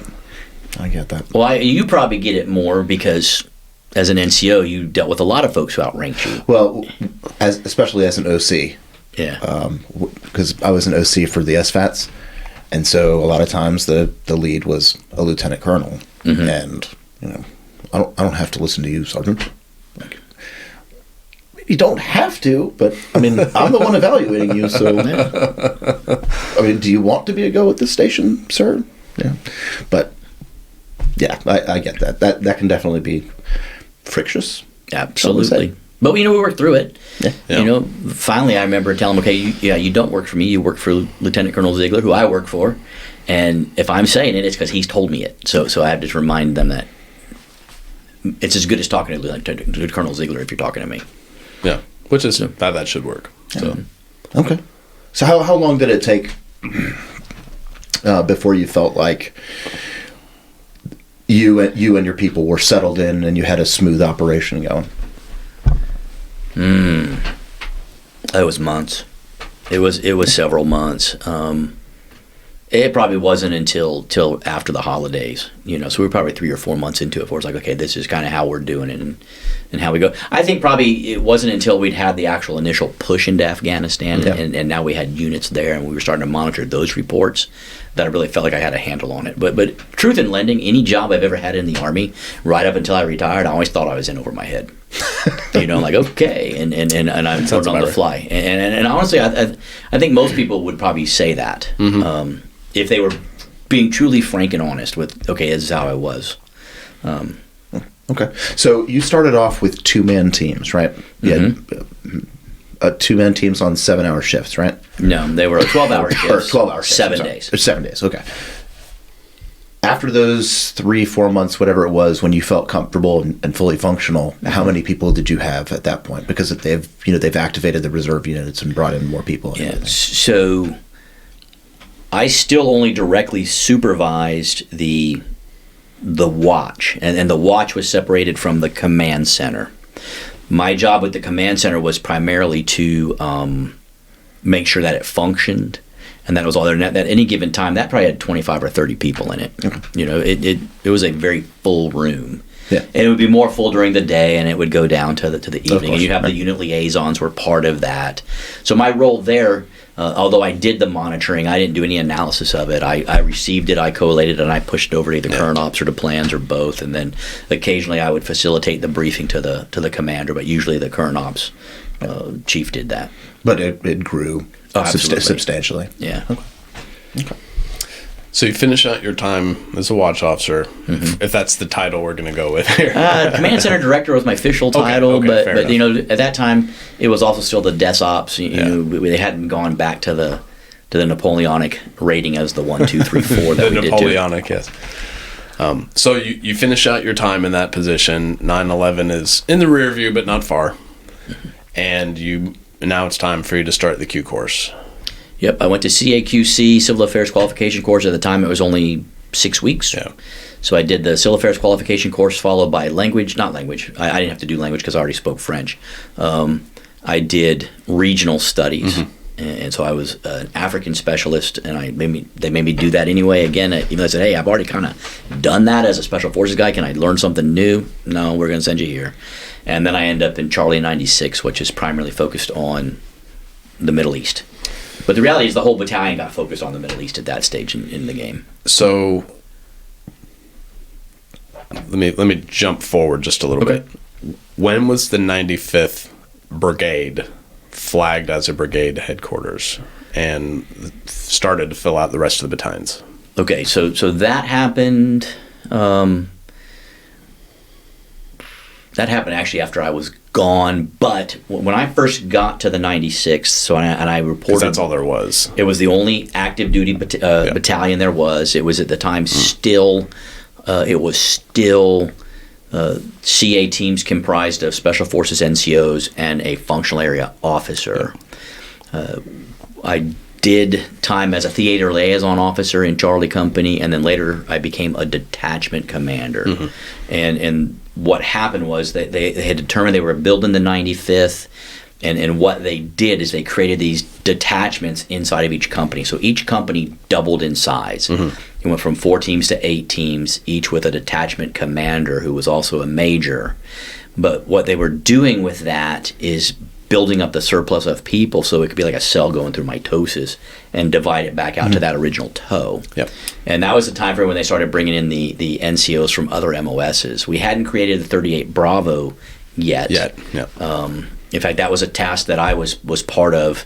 I got called in to sit with that think tank to figure out, hey, how do we do this? And it's kind of funny because I remember my original thought was, well, we got to do 3 MOSs. We've got to have specific medics, we've got to have specific engineers, and we've got to have folks who are tagged to become team sergeants. And that went back and forth. And ultimately they decided, nope, everyone will be a 38 Bravo. We'll do specialty identifiers for them to do the other tasks, and we'll work it through that way, which lasted for a while. But as I understand it today, they're actually different MOSs. We kind of went full circle as we worked through that piece. And so that's where we should have been in the first place, but we didn't go there for whatever reason. It wasn't done.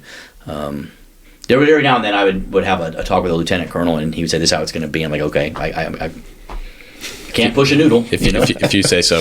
So you show up as a major, so you go straight to a detachment. Theater liaison at the time, but I was always in leadership, right? I started off on the B team, and then when we divided this larger functioning company, I stay in Charlie Company, I become a detachment commander. And then I move over to Delta Company as the company commander. To get my first branch qualifying job. As an 04. As an 04, yep. Gotcha. So what is it like, you said this is Middle East, the 96, of course, but you're primarily focused on the Middle East in your company. Yes. With 9/11 so fresh, is everybody basically putting their eye on Afghanistan at this point, or are you being charged with the rest, or both? Yeah, no, everything kind of ceased, and it was really focused on the GWAT writ large. Okay. Iraq was already looming, so we actually had an eyeball on that's Iraq. Right. That's right. And we were going. In fact, I was already pretty quickly sliced over to provide support to 5th Group as a planner. Yep. Came back from that role and then deployed to Jordan as we were getting ready to cross over into Iraq. So it was really pretty quickly from my arrival to the unit in like November of 2002 before I was in Jordan as liaison to 5th Group and other elements. The rest of the company was actually in Kuwait getting ready to go into Iraq. Yeah, I mean, that's like 4 months later or so is when we LD'd. Yeah. Man, that was a wild time. It was almost a flashback to my lieutenant time. Like, show up and things happen. Yeah. Okay. Well, where did you go from there? So I commanded Delta Company, did CGSC as correspondence because I couldn't obviously ever go to the actual course. And I figured, okay, that's it. My career's done. I'll just hang out till I hit 20 and I can retire and figure out what to do then. And I went to become the Battalion 3. And when they made me the Battalion 3, I thought, hey, maybe I have a future because they're giving me another branch qualifying job, and this looks good. And so I was the 3 for a year, and we were back into global engagement. You know, Iraq for the active force was very quick initially. We sent the CA guys in. They stayed about 90 to 100 days and came back out. And then they started the reserve rotation.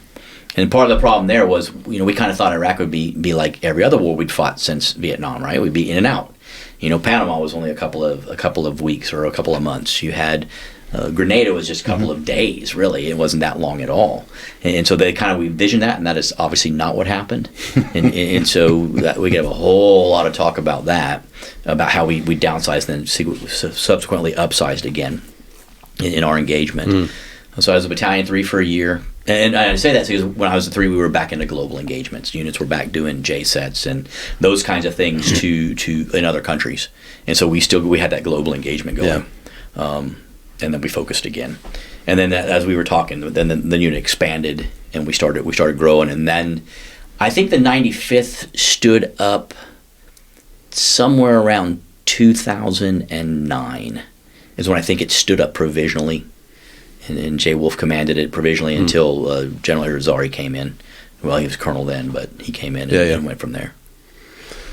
So I watched it grow. I watched it grow from afar. I was sending officers kind of there. And then I didn't do any of the 85th assignments. That didn't start until I got to the proponent later. Okay.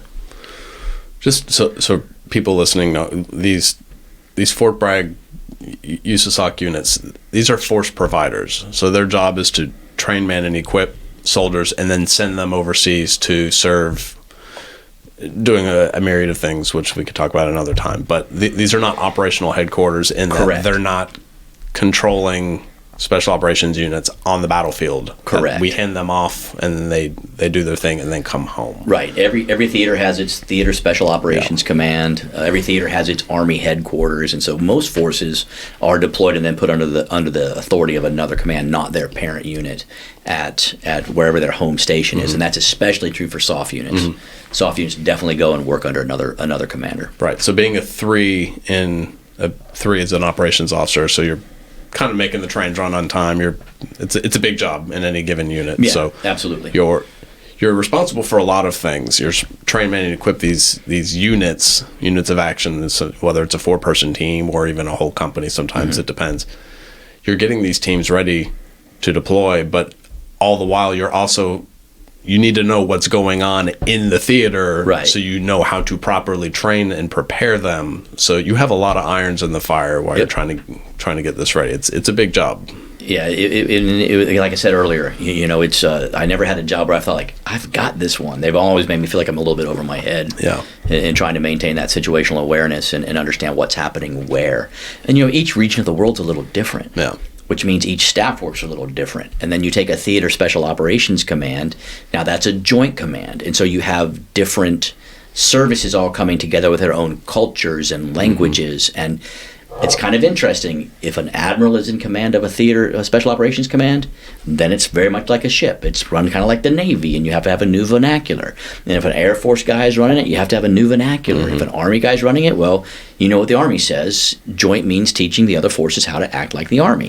And, That's right. Accurate.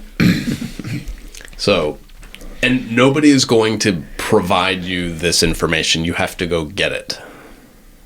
I mean, that was my experience. Yeah, for the most part, Yeah. you would go get it. It's kind of funny, because God said we should reach out to SWCC and get the country study from the guys that are in the course right now. And I'm like, why would we go get the country study from the guys who are just trying to get a 70% go? Who are just trying to survive. They just want to make it through the course. We got to do this study for ourselves, guys. Go back and do a little look, dig a little deeper. You have a little more time. It's not about a grade. It's about staying alive. And so you ought to really be looking deeper at this. But I think one of the hard parts was when you start doing a joint exercise for training, a JSET in another country, if you're going into Latin America, anywhere, but you still want to kind of keep your finger on the pulse of what's happening in Afghanistan and Iraq, because that's kind of where we're going to be going next. Everyone's going to make their rotation there, with probably the exception of the guys who were in and out of PACOM, because the Philippines was also a hot spot. Yep. So how long were you doing this? A year. The Army kind of runs on a process. I did my year as a company commander. I did my year as an S3 operations officer, and then I was sent up to Washington D.C., or actually to Virginia, to be the career manager for civil affairs officers. Have you so your professional timeline? Have you already had your 05 board? No. At this point, okay. No, yeah, I have. I'm promotable by this point in time. That is true. Shortly after getting into, I had 2 OERs as the operations officer, because the battalion commander changed out, so I had a change of rater, and then I had a subsequent one. And after that first one, I had my lieutenant colonel board, and I was selected for promotion, but it was going to come later, obviously.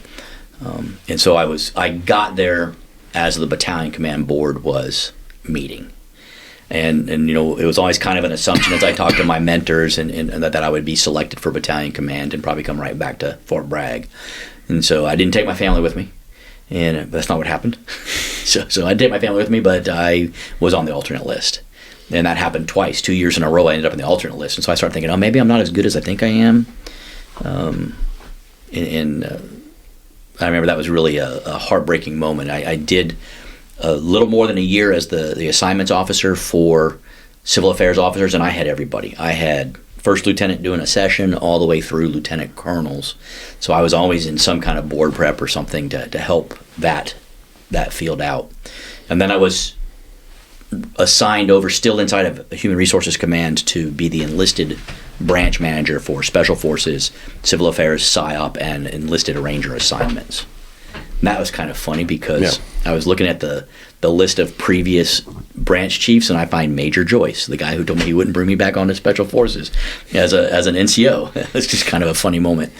But I did that for 9 months. Then I got pulled off the alternate list to take command of the STB, the Special Troops Battalion, at U.S. Army South at Fort Sam Houston. Sam, yep, okay. Yeah. Back in Texas. Back in Texas. That's a God story, quite frankly. I think we've talked off camera. I'm a man of faith, and I think that God orchestrates just about everything in our lives, even though we've got some free will in there. And that's a job that the only way I could get to Fort Sam Houston as a civil affairs officer, and by now we've become a branch, right? I'm no longer a special forces officer serving on functionary. I am branched civil affairs. The only way I could get to Fort Sam Houston was to take one of the special troops battalions at either Army South or Army North. And so I personally believe that's why I was on the alternate list, is God was holding me there, because my wife's sister's daughter, so my niece, died at age 6. And my wife really wanted to get to Texas to be close to family for a little while. But the only way that could happen was if God moved in and did something miraculous. And I think that was. We could talk an hour about that, but I don't want to do that to you. Yeah. Well, okay. So God sent timing. And what were you doing now? When I went there? Yeah. Well, still that branch chief, and then I went to become the Special Troops Battalion commander, and I commanded that battalion. My primary role was twofold. I was managing the day-to-day admin requirements for the theater army. Right, I'm everyone's battalion commander. I'm making sure they're having their urinalysis done. OERs are done on time. Awards. I'm the guy with the command authority to sign leaves for senior officers. All of that. That's that admin function. All the great and glorious things that everyone in the military relishes. Exactly. It's the best job I ever had. HHC and STB commanders, Yeah. In fact, I remember I called the former 96 HHC commander. And I said, hey, man, I owe you an apology because I was a real jerk when I was a company commander in a Battalion 3, and I now understand what you were going through. Yep. It was a huge learning curve for me. And then I had a second role of where it was my job to establish the command post for the theater army when it deployed. And I got to do that. I mean, I did it for exercises, obviously. We did it. I showed up just in time to get in El Salvador and do a training exercise there. I did a training exercise. We ended up having to stay. We were supposed to go to Honduras. We ended up going what's the camp outside of San Antonio? The Camp Bullis. We had to do it in Camp Bullis because we couldn't get into the country because they arrested the president. So that was not a good thing. And then I ended up doing it for real when the 2010 earthquake happened in Haiti. Mm-hmm. So we stayed behind for a little while, and then we went back and replaced 18th Airborne Corps to control the recovery ops during the Haitian earthquake. Yep.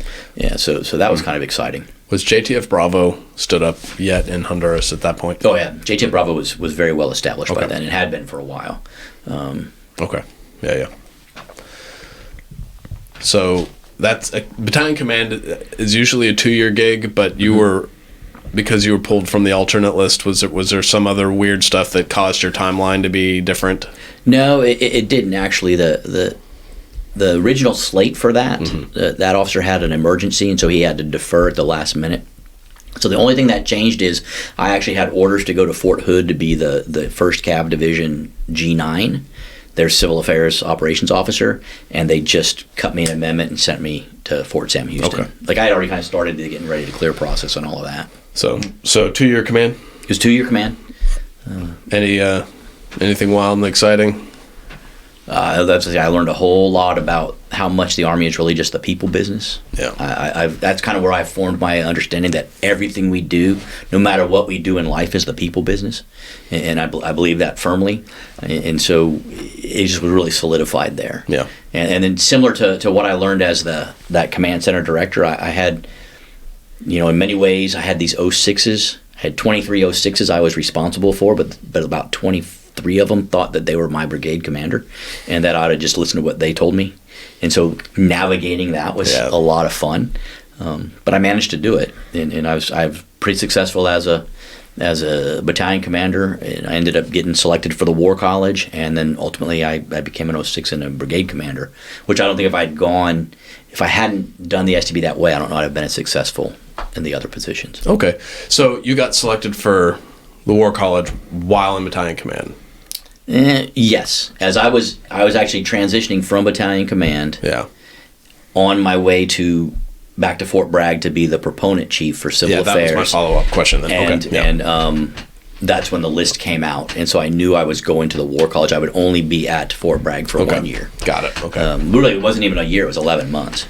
Got it. Okay. So, and then I was asked if I wanted to defer, and I decided not to defer. I figured it's better to get it while I was there. The Army's gotten a whole lot smarter, and we do that selection a little bit earlier. Mm-hmm. So we're not doing that to guys, because what would happen is guys would come out. They'd come out on that list right as they came out of battalion command, and they're only going somewhere for a year, and that's hard on families. I don't know we've mastered it, but they do it earlier now, and that's a lot better. Yeah. Okay. For the audience, explain what the War College is. The U.S. Army War College. So each service has a War College or an advanced service school that they send a small portion of their senior leaders to help them learn and understand how the big part of the Army works. There's the saying that the backbone of the Army is the NCO Corps, but it's colonels that run the Army, and that's pretty true, because colonels have that influence of how they work with the interagency, the other elements of the U.S. government, the other parts that make the Army work, or really make all of the defense work. And that's really where you get your joint understanding of, wow, it's not just the Army, it's the services. And if you haven't been in a joint command beforehand, that's when you really start to learn that, all the services are a little bit different, and we have to be able to meld those together to fight. So it's advanced schooling. You get a master's degree in strategic management out of it, and that's kind of exciting and neat. I've not done anything with that other than become a colonel, but it's on your wall. It is not on my wall. It's on my resume, but it's not on my wall. It's in the front foyer when people come to visit in his house. It's right there by the front door. Yeah, someone tells me it's probably in a filing cabinet somewhere. I don't even know. Actually, it's not even there. I think it's on my bottom shelf of a bookshelf. Okay. It's in lovely Harrisburg, Pennsylvania. It's just south of Harrisburg and Carlisle. Yep. Yeah, the school itself's on Carlisle Barracks, and that was a unique experience. Because you're in civilian clothes for the school for most of the part, unless a dignitary's coming, then you're in Class Bs. And it's very much school. And I like to say that I went to the last easy class because we just had our written requirement, and we graduated with a master's degree, and the class after us had to do oral comps. So they had to not just write about what they learned, but they had to make sure they could defend it in a discussion. Yeah. And so I never went through that. Okay. How long was this? It's a year. It's just under a year. It's 11 months. Okay. So it's a lot of credit hours compressed. Yeah, I mean, it's condensed. So did you pin 06 while you were there? Right at graduation. At graduation. Okay. So I made the 06 list, but was not selected for brigade command in that year group. In fact, that was an interesting year group because in civil affairs only had 3 folks promoted, and it was well below the Army average, and that caused a kerfuffle and a big discussion about, hey, what happened, why did this happen this way, and what went on.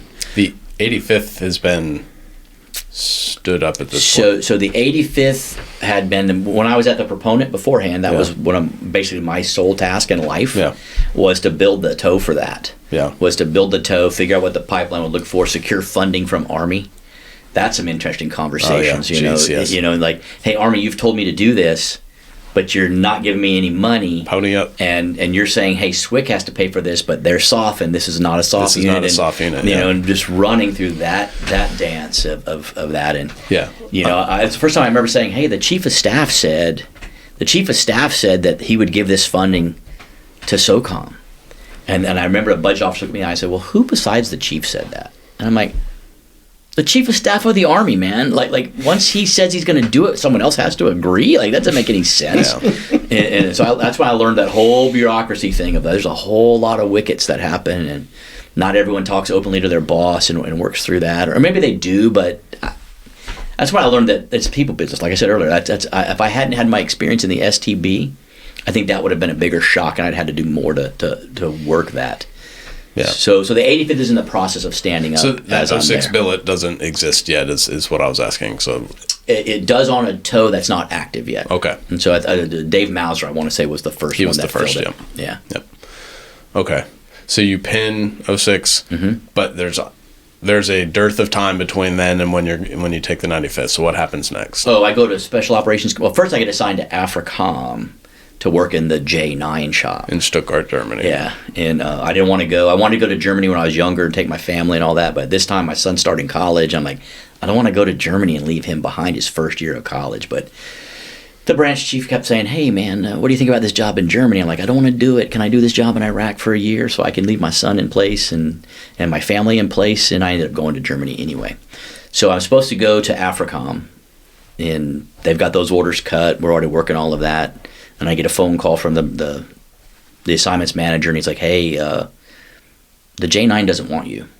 I'm like, okay, I don't know what I've done wrong, but why does she want me? He's like, look, the general's okay with it. We're going to send you down to SOC Africa. So I go to SOC Af because I'm already en route to Germany. No, there's no place for me to go. There's no harm, no foul. I become a surplus officer at SOC Africa. They make me the assistant chief of staff, but I become the guy who does the TDYs. You know, I'm the one who's always going back to DC or a SOCOM to work things, and I do that for about 8 months, and then I became the J3. The Sky Mile collector. Oh, big time. Big time.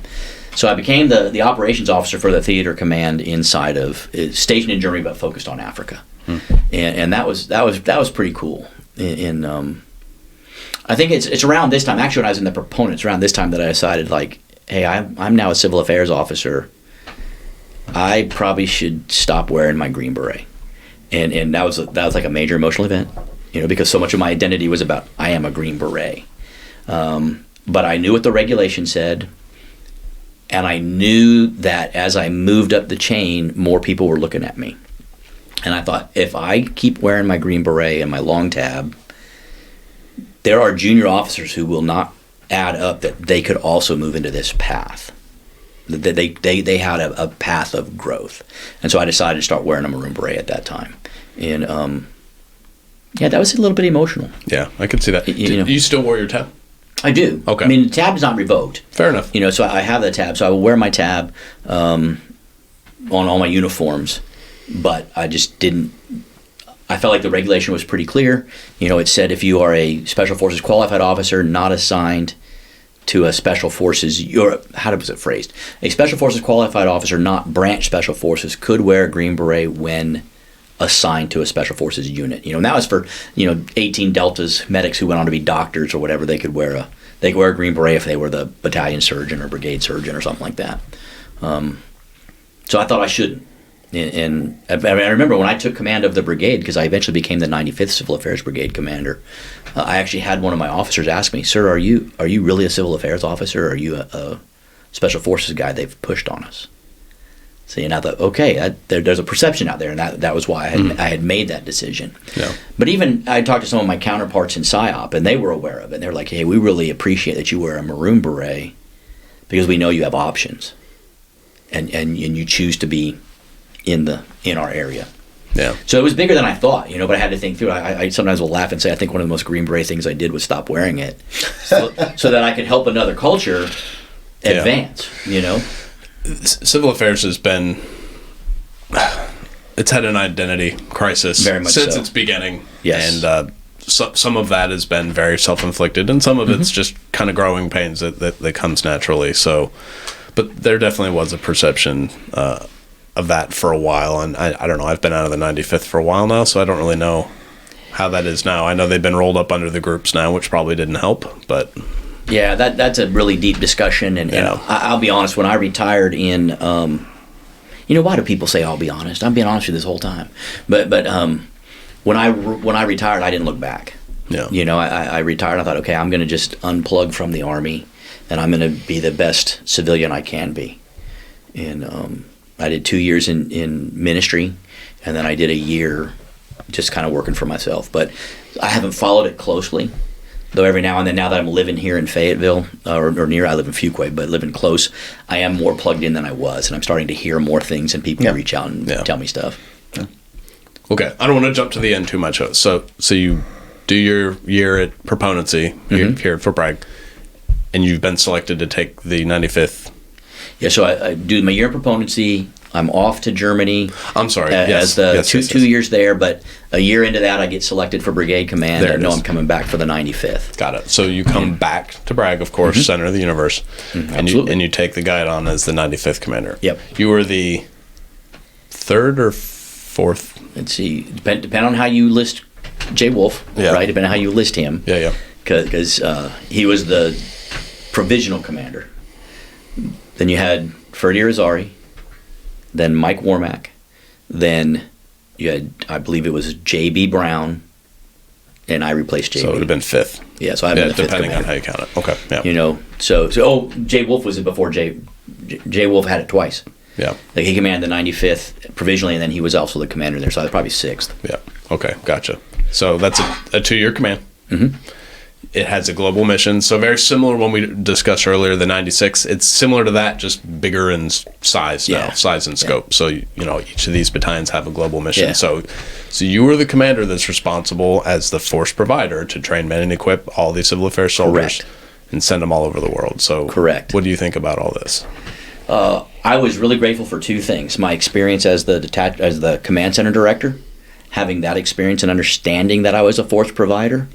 And then my time as the Battalion 3, helped me kind of have a good grasp of, okay, at any given time, I have about 35 different elements, whether they're teams or detachments, that are out across the globe that I'm responsible for in many ways. Like you said, training, equipping, ensuring they have what they need to go forward. But once they go forward, they belong to that Theater Special Operations Command. I'm not directing their life at all. I'm receiving reports, so I know what's happening, and that's used in order to one, know, do I have to take care of something back in the rear, as far as providing moral support for families, or no kidding, real support for families, or prepping for training for the next group to go out, and then giving that guidance out to the subordinate commanders. But it was really similar, right? Because as the battalion operations officer, we basically had one battalion. Each company was directed at an area of the globe, and it was just bigger. Yep. When you go to the brigade now, instead of working with the company commander, it's within within another battalion and working through that. Probably the biggest difference was the interaction with the higher headquarters was very, very different. How so? So the 96 as a battalion was a separate battalion. We reported through the 4th PSYOP group for all of our admin stuff, but they didn't control us operationally. And so it was just kind of a different level of discussion. But as you move up the chain, you have a lot more of, how do I help my guys succeed by keeping some of I became more of a filter, I guess, of some of the stuff that came down from higher. You know, so this churn that's happening up here with the higher headquarters and stuff, my job was to make sure that didn't impact what they were doing in theater, or what they were preparing to do in theater, to the best I could. And there were all kinds of things going on in the time frame. It was, hey, we don't have enough medics. How are we going to fix that problem? And just the churn, you know, the normal unit churn. It's multiplied because you're across all kinds of. So you take over the summer of 2014. Yeah, I took command in June of 2014 and left in June of 2016. Okay, so 2 years. So the Afghanistan is still going on, of course, at this point. Iraq, as we know it as OIF, has ceased, and we're kind of in that interim period before New Dawn begins, where and 14 is really when ISIS kind of started to rear its head, and things were going sideways in Iraq, and so we had to totally rethink and redo things, so Correct. to speak. So as a brigade commander watching ISIS rolling up and down the streets in Baghdad, what's going through your head? I thought we would have a bigger pull into it than we really did. I thought that there would be a kind of a need to push back more forces in. And so we always kind of kept an eyeball on that. Yeah. But I had the 96th, was a subordinate battalion for the 95th, and that was their sole focus. And so we were rotating a lot of teams. We weren't doing a lot of crossover. Folks were pretty dedicated to their theater of operations. And so I thought there may be enough teams inside of the 96 to do that, to what may happen. Yeah. Okay. But it didn't. Most of that came to fruition after I departed. Yeah. Okay. Well, after your command time was up, then what? I ended up at the 3rd Corps as the G9. So at the Corps level, being the Civil Military Operations Officer, and 3rd Corps was already slated to go into Iraq to be the CJTF command of Inherent Resolve. And so I had about 9 months of prep for that before I found myself in theater. We were in Kuwait. Most of the headquarters in Kuwait, small element forward in Iraq, running that, tracking what was happening on the ground and who was doing what and where and what NGOs were coming in and that kind of thing. For those 9 months, at that level, what is the preparation like? Well, a lot of it is doing the normal things that you would do. You're working maybe a little bit of your collective training within your own shop. Hey, do we know what's going on? I was receiving some new folks. I was trying to figure out, am I going to have any reserve augmentation like the tow calls for, but I knew wasn't coming, and how we were going to do that. Yep. You do all your shoot, move, and communicate training, and you're going to the range, you're getting your gas mask, you're getting equipment issued, and then for the big certification, so to speak, to go out, you do a simulated battle exercise with your commander. And just so, a battle staff exercise? Yeah, but it's big. Yeah. You know, I mean, it's you had the core staff, and then there was 2 actual division staffs. This is warfighter? Yeah, it's a warfighter. Yeah. It's a warfighter, and so you're doing that one, but it's all focused on, it's using Iraq as its picture. Like we were already looking at that. It's used pseudonames, but at the end of the day, you're looking at the terrain that you're going to be working on and trying to work through that. So you're certifying the staff that way. Yeah. And I had a couple of side things that I had to do. One of the things I had to do as the G9, I got tagged with, before I had gotten to Fort Hood, there had been an LMTV that had been washed off the road, and it killed 9. I remember when this happened. Yeah. Killed 9 soldiers. That happened before I ever got there. But one of the things that we do as an army is we tell people what really happened. And so they do the 15-6 to see what happened, and then I got tasked as the officer that had to go to all the families and brief them the outcome of the 15-6 as to what happened. Yeah. And I had to do 11 briefings because 2 of the families were separated. And so I had to brief mom and dad separately. And so that was a month of flying all over the countryside doing briefings and hearing everything from thank you so much for telling us what happened to you son of a bitch, you killed my son. Yeah. And just being the face of the Army for that. So I think that might have been the most difficult thing I've ever done in the Army. Yeah. This is a very arcane question about the 85th. So you would have been the first 3-Corps G9 after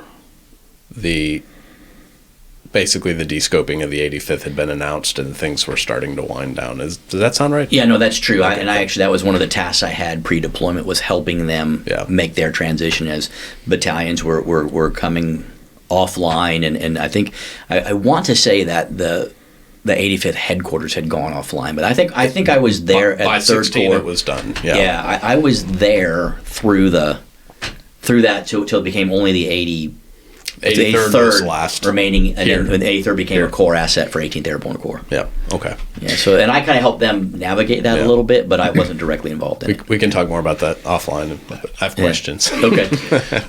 Several times during our discussion, you've said that you wanted to be able to make it to 20, and sometimes you were worried that not progressing on time or whatever was going to keep you from getting to 20. At this point, you're over 20 by several years. Yeah. Obviously, one block checked, mission accomplished there. Did you have a new end state in mind for your time in service? Like, I'm gonna try and make it to 30, or I want to get this tasking to finish things out, and I'll call it good.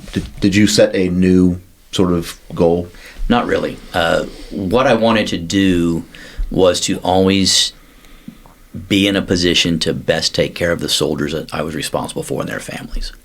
And so I just always wanted to be positioned to do that. It wasn't really until I was the J3 of SOC Africa when General Linder asked me, hey, do you want to be a general officer? I had never considered that. I just never had. And when he asked me that way, and I thought, oh, yeah, I kind of would, yeah. Because I think I would put me in a position to be helpful, where I could have influence. That obviously didn't happen, and I'm okay with that. And in hindsight, I'm probably glad that didn't happen. But more, I just want to always be in a position where I could best help serve the soldiers that were under my care. Okay. And I was willing to do that until it got to where I was not going to be able to do that. And, fair enough. Yeah. The higher up the chain you go, the less direct influence you have over the lives of the soldiers. And in my last job in the Army, it became abundantly clear that I wasn't really impacting individual soldier lives, and it was time to go. Okay. So, what was your last position? My last duty assignment was as the director of the Peacekeeping Stability Operations Institute on Carlisle Barracks. Yeah, PKSOA. Yeah, and I got there right after they had just had a 67% reduction in manpower. Well, I heard the word to us was that it was totally going away. Now, somebody somewhere obviously pulled the reins back a little bit on that, but there had been a stroke of the pen that did away with it. Mm-hmm. And then someone just kind of pointed out that, hey, Army, you can't do away with something that Congress has authorized. And so that was revived but drastically cut, and then it got kind of moved around for who. So we were assigned to Carlisle Barracks originally under the War College. They were carved out from the War College and then put under the Command Staff General College there at CGSC in Fort Leavenworth. Yeah. But we didn't move to Leavenworth. We stayed located there so we could get into the interagency. Yeah. Okay. You know, visit with State Department and USAID and all Better that. access on the East Coast there. So. Absolutely. Yeah. So, what was the mission there at the Peacekeeping Institute? What I ended up doing. Okay, well, that brings it to two prongs, right? Okay. So, what were you supposed to be doing, and then what were you actually doing? Well, I mean, it's a think tank. We were supposed to be kind of guiding the Army's thought process on stabilization and peace engagement and things of that nature. What I ended up doing was just keeping it alive. Because when I got there, two things. One, there was this huge morale bust of having just lost 67% of the manpower.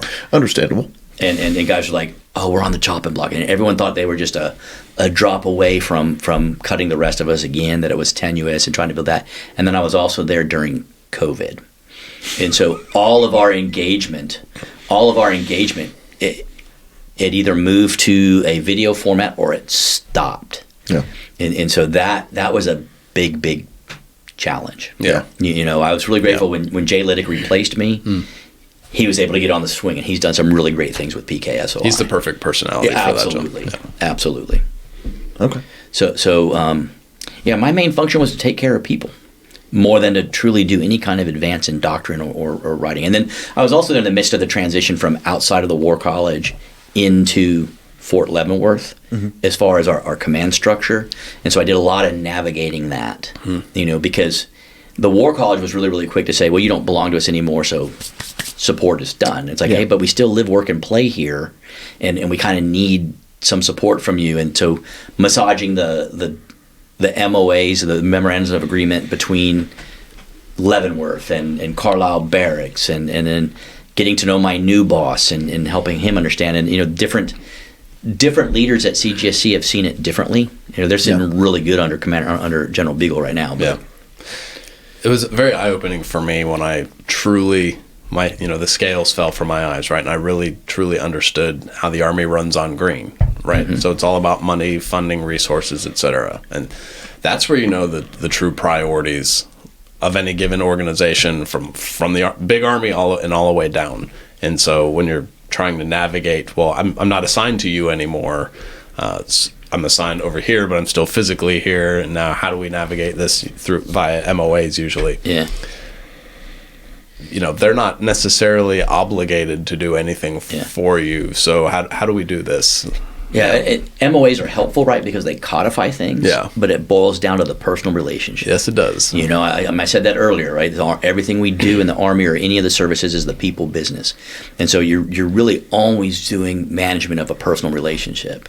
And more happens because Scott and Dan know each other and are able to work together to kind of iron it out than because there's a written agreement. Yeah. I think I learned that early on in my tenure in USASOC as the command center director, trying to solve problems and realizing, and General Aycock then told me that. He was a colonel then. He said, hey, more happens because you've had water cooler talk than you convincing a guy to convince his boss.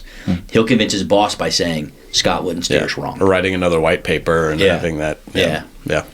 Totally true. So you said that your time there at Carlisle was what ultimately led you to retirement because you were no longer directly involved in the lives of soldiers. Was there a specific moment or I guess what was the moment of clarity where you were just like, you know what? This is it. Okay. The moment of clarity for me is when I had been sent there and I was told I'd be able to finish out my tenure to reach my 30 years of active service there. And a year into it, I got the letter saying, oh, no, we're going to PCS you at the 2-year mark. And my wife didn't want to move. And I looked at where they were going to send me, and I'm like, that is not value added. And you're going to put me back into a job I've already done. It won't be mentally stimulating. Well, we could do this other thing. I said, nope, that's going to come with another year in Iraq. And not that I'm willing to deploy. My wife isn't willing to muster it. And there's still folks out there that need to do that. I mean, it was just kind of a number of things that I was just going to be a cog in the machine, not able to truly make a difference. Where were they going to PCS you to that you did not want to go? initially they were going to send me to First Corps, and I didn't really want to go to Washington State, but mainly because I didn't want to do that same job because I'd already been a Corps G9. And then it's like, well, we can bring you to Bragg, and I didn't want to come back to Bragg because as an 06, there just wasn't a role for me. Yeah. Could I help things? Yes. Could I have made a difference? Yes. But ultimately, and it wasn't that I didn't want to go. It was my wife wasn't willing to. She didn't want to move again. She had a job. Well, I mean, at this point, it's been, including your break in service, close to 40 years.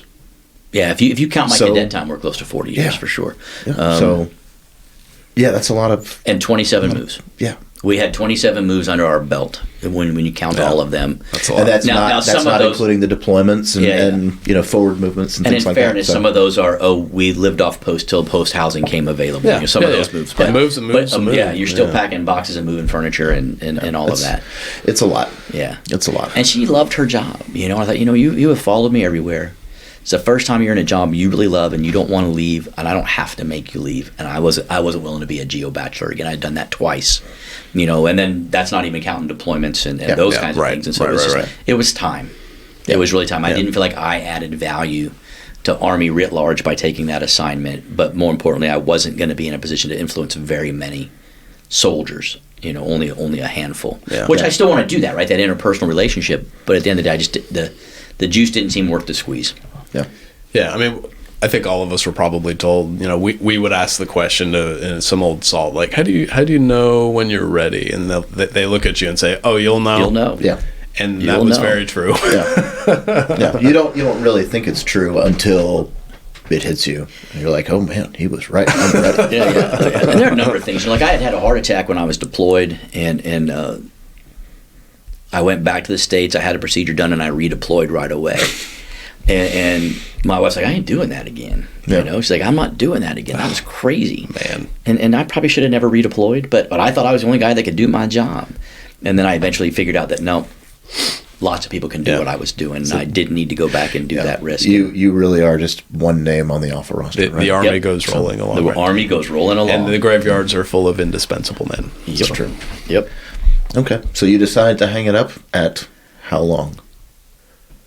Well, because I know you have the year-month day count. Yeah, 33 years, 7 months, 29 days. I tell people that all the time, and I laugh because they're like, "You counted?" I'm like, "No, I didn't count. The Army counted, and that counts every day on active duty as a reservist and all of that. But, but a little more than 33 years, almost 34. My entire adult life, that's where I spent it was in the military or touching the military as a reserve officer. Yeah. And it's been kind of fun. Okay, so all the moves, the deployments, the good jobs and the bad, the hard times and worst times. Would you do it all again? Oh, absolutely. One of the things I think that compelled me into the service in the first place, even though I think I went kicking and screaming initially, was I've always wanted to do something that helped other people. And then when we call it the service for a reason, and so it is a service to our nation, but it's also a service to the people you are walking alongside. Mm-hmm. And I really I felt compelled to do it at that time, and I think I would still do it again. Even if I think with my eyes wide open, even if I knew what I know now then, I think I still would take that step forward. I think when I talk to young folks today and they're wanting to go, I'll give them all that skinny. Mm-hmm. And let them do that. It's kind of interesting though, because like my children, they did not want to serve, and that's fine. I have no problem with that. They feel like they've kind of done their time as military brats. Oh yeah, I mean, we've said several times that families serve just as much as the people in uniform. Yeah, but the interesting thing is my nieces and nephews, they served. Between the Air Force, the Marine Corps, and the Army, they all served at some point in time. And so when you asked earlier about a family tradition, there's a little bit of that, but it bounced a step of those who didn't know. They wanted a chance to go see the world and try something different and new. Yeah. It's kind of cool. Do you have any parting wisdom, anything you'd like to share with young people who may serve, who may not serve, just anything in general? I think that the biggest thing is to understand that everything we do involves working with people. And people aren't a problem. Problems are problems, and you've got to get past the problem to help working with the people. It was the very thing that drove me into special forces and to stay in the special operations community was to work with people to help them be empowered to solve their own problems and therefore helping the bigger picture happen. It's why I do what I do now is just trying to help folks be a little bit better for themselves and be happy with where they are and understand how that all functions together. So I wouldn't turn anybody away. I would encourage if you're leaning that way to try to serve. Maybe check all the services out with all the recruiters to see what happened. But I think they all kind of did the same thing. They're trying to fill a quota. But if that's where you want to go do it, because it's not a lifetime commitment unless you choose to make it a lifetime commitment. Like I never thought I would serve that long. Yeah. I went into the Army initially thinking I'd serve my 4 years and get out, and then I stayed, and then I did get out for a little while, and then I went back thinking, well, I'll do my 12 years to retire, and I ended up with this longer period because it just seemed like the right thing at the time. I think all three of us are pretty similar to this thing went way longer. This thing went far longer than it was supposed to. Yeah. And just think, the Navy could have had you for over 30 years. Yeah. If they'd have just let me try to be a SEAL. I don't care if I failed, let me try. Okay, well, before we sign this off, will you tell us about your memorial bracelet?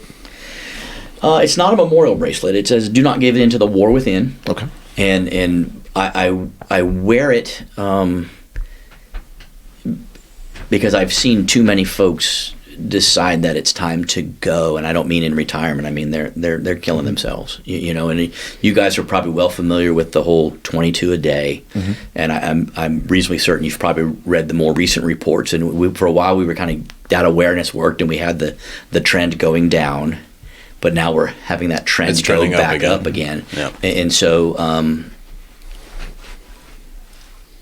part of it, Dan, is because I've had those days where, I don't know whether I can be here anymore. Do I want to be here? And it's to remind me that I'm supposed to keep taking a step forward because I have purpose still.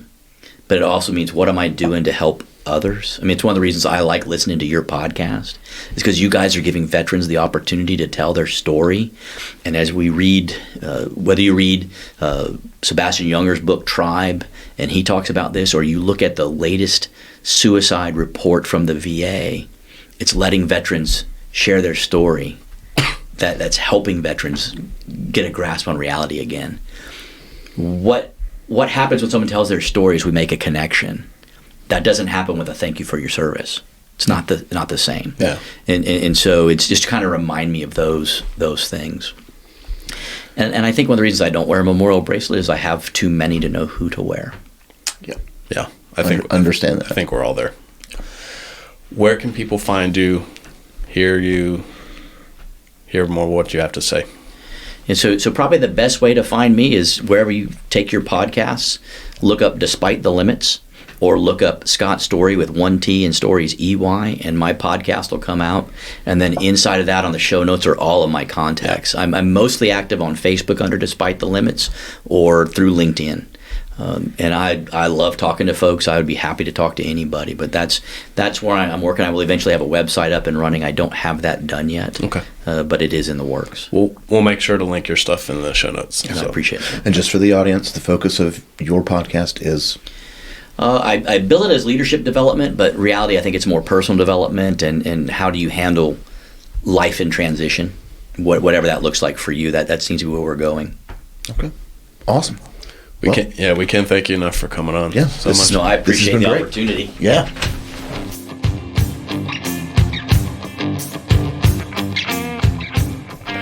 So that was really interesting. Yeah. Another long career. Yeah. Yes, 33, going on 34 years. Yeah, close to. Yeah. That's wild, man. That's wild. What did you think about his track from being, and this is common in the Army because we assess into special operations in the Army, unlike some other services where you can enter service. So that being said, starting as an infantryman, then being special forces, getting out, trying to come back in enlisted, which was very interesting. That was really wild. And then, civil affairs and all the rest. Like, what did you think about all that? first of all, his time during Just Cause, that was fascinating. I've read a little bit about it. Yeah. It is not an area of expertise of mine, but that was all very interesting. I cannot imagine. He was a young lieutenant, had been with the unit for like 9 months, and he's writing letters to tell family members that. Yeah. And these are people that he barely knows. Right.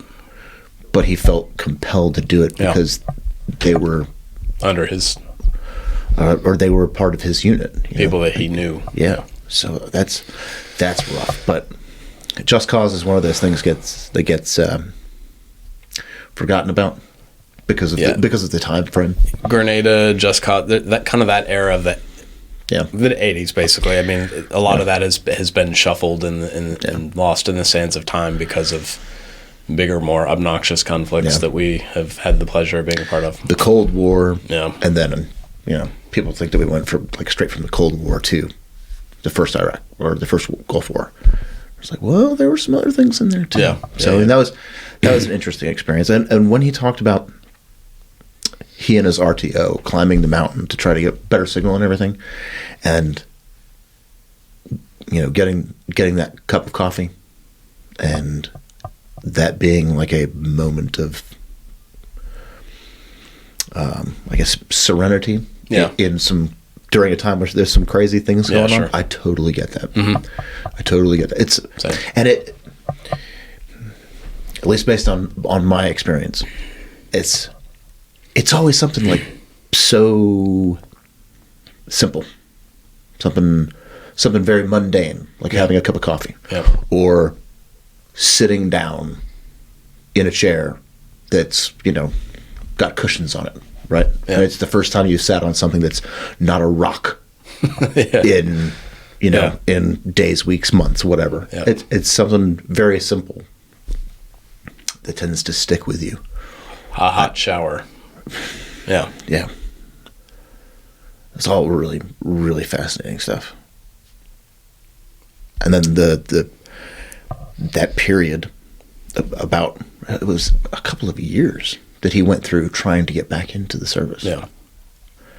That's wild. That was it. Yeah. As the whole time he was talking about that, I was just thinking to myself, and it's not a pride thing. It's really going from being a captain and an ODA team leader and doing all that, and then coming back in and being told you have to do it as a specialist. But it's okay because you'll be promoted as soon as you get to your unit. I don't know. It didn't come to that, but I don't know how you would make that mental and emotional transition from doing that. I don't know. And I think he probably made the right decision about, am I going to show up and be like the rock star young sergeant for the first sergeant, or am I going to be the opposite of that? Yeah. And I think he probably made the right call, in my opinion. Well, I would say that he definitely did, given the way that it worked out. Yeah. So. Yeah. It's very cool. He's considered one of the, and you and I talked about this off camera, but one of the, we say plank holders to the original 96 Civil Affairs Battalion, which was the pilot light, and kind of the 95th Brigade was fleshed out of that original 96, and then we eventually created the 85th and all that other stuff. But he's kind of one of those OGs that helped stand all that up, and then as the CA regiment became a bifurcated from the reserve side, and then they created the branch, and then the active duty side as well. That happened simultaneously. And very cool to sit down and have a talk with. I'd love to have another longer talk with him just about that stuff someday. I won't bore the rest of the audience with that. But. Yeah, he had a pretty wild career. I shouldn't say that because that's not really a good way to describe it. He had a varied career. Yeah, because that's fair. He never wanted to go back and do the same job again. It was always about having a new job and learning something new, and having a new experience, learning new things, taking on different roles that he hadn't had before, as long as it was benefiting the soldiers, right? Yep. And man, he's also our first Carlisle Barracks I think that's guest. right. Yeah. And he wanted up there twice. Yeah, I must have just missed him because I did a couple TDYs up to PKSOI up at Carlisle. I mean, they were just week-long conferences and stuff like that. So I think as we were kind of mapping out his career timeline, he and I have just kind of done the. Yeah, we didn't. We haven't really didn't even talk intersected about much, that. but we very, very closely. While he was, I can't remember what he called it, but the basically the watch commander. Yeah. Right after 9/11, and they were orchestrating all the pieces and everything. I was probably one of those pieces that he was orchestrating. Maybe. Yeah. Yeah. So very, very interesting. Okay. Yeah. We didn't get too much into it as well. I wanted to pick his brain a little more about his time as a youth pastor. Yeah. He touched on it. I think he said he was with 2 churches and/or congregations. He said one of them was pretty rough stuff. That's a whole discussion. I mean, he had said that it was more from the making ends meet for the family thing. Not that there was anything rough about the ministry about itself. the ministry itself. Okay, fair enough. Or at least that's the way that he made it seem. Yeah, I think you're right. Yeah. Okay. I'm sure that comes with its own series of trials and tribulations. Well, it's a calling. Yeah. Yeah, for sure. Yeah. Okay. Anything else about Mr. Scot Storey? No, that was great. That was Yeah. That was a good discussion. We encourage everybody to. We'll put it in the show notes, but he has some links and he has his own podcast and his own. He hasn't got his website up and running yet, but he does have his own ventures. So just we encourage everybody to go check those out. So. Yes, he's a very, very interesting guy. Yeah. Okay. It's that time. Yes, free fire time. So okay, we haven't done one of these in a while. You can pick one of... Why am I laughing already? I don't know. You can pick one of history's greatest mysteries, and you can know the answer. Mm-hmm. You can know the truth about it, but you can't share it with anyone. Mm-hmm. You can know what happened to what's her name, Amelia Earhart. You can know who built the pyramids. You can know who aliens built the pyramids. You can don't be absurd. You can know if the moon landing was fake. There's no such thing as a moon. One of history's great mysteries. You and you alone will know the answer for this. You can't share it with anyone. You can't tell anyone. You would be the only person that knows the truth. What would you pick? So I mean, there are 1,000 of these. Oh yeah, of course. That I could pick. So obviously, whatever one that I pick will be at the exclusion of the other 999, and so the one that's just screaming at me right now. No, the moon is not really made of cheese. I told you there's no such thing as a moon. Okay. The moon landing wasn't faked because there's no moon. No, the one that's just screaming at me right now. Is the Space Force real? No. O.J. Simpson. Really? Yes. You mean did he do it or not? No, I mean, I certainly am with 99.9% certainty that he did. But you want the 100%? I want the 100% answer because there are a lot of theories out there about this. Okay. Some people think it was his son, his first son, who did it, and then he was basically just covering for him. Some other people think it was. I mean, you could really go off onto some wild. O.J. Simpson. Okay. And you would know the answer, and nobody else would. And according to your criteria, yes. Okay, that's certainly interesting. Okay. O.J. Simpson. I mean, O.J. Simpson, not a Jew. Okay. Yeah. All right. Sure. And what is your response? Besides the pyramids being made by aliens. Now you've got me reconsidering. You thought I was going to go really deep into this, and we were going to talk about Cortez landing at Santa Veracruz or whatever. And that is the knowing whether O.J. Simpson did it or not. That's not really something that I had even considered. So I mean, that is a good one. I mean, not one that I would choose, but it's a good one. I'm not saying that it's aliens, but it's aliens. No, I guess I'm just going to stick with the one that I've wanted to know for a long time. And that's what really happened to the lost army of Cambyses. And for those that don't know, Cambyses was the son of Cyrus the Great of the Achaemenid Persians. The Persians, yeah. And he was not his father, shall we say. And he went off to Egypt and did some stuff he probably shouldn't have done. And there was an uprising at the Oracle of Siwa, if I remember correctly. And so he said, okay, well, what I'm going to do is I'm going to send this army of 50,000 guys to go and crush this rebellion. Well, that entire army disappeared. Yeah. And nobody has been able to find out what happened to it. Now, Herodotus, who is the father of history and also known as the father of lies, says I thought that was Satan. But he said that it was swallowed by a sandstorm. Well, that is entirely possible. However, even though this was, thousands of years ago, there would still be able to be trace evidence found. Yeah. Whether it's, bronze, spearheads, Yeah. shields, evidence of chariots, bones, there would be something that you could find. But nobody can find it. Nobody can find anything. In the, I don't know, it was like 2007, 2010, something like that. Some Italians, a couple of Italian archaeologists or whatever, had claimed that they found it. And this is just further proof that Italians messing in African affairs is a terrible idea. But looking at you, Mussolini.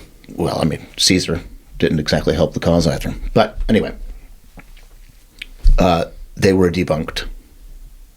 As I don't think fraudsters is the right term for it, but they did not find it. So I want to know what happened to those 50,000 dudes. Yeah. No, that's very interesting. I hadn't even put any thought into that in over a decade. 50,000 people. Yeah. And I mean, that's just the army. So there were probably camp followers and all the all logistics trains and everything, animals, and all that stuff. Yeah. They don't just disappear. Yeah.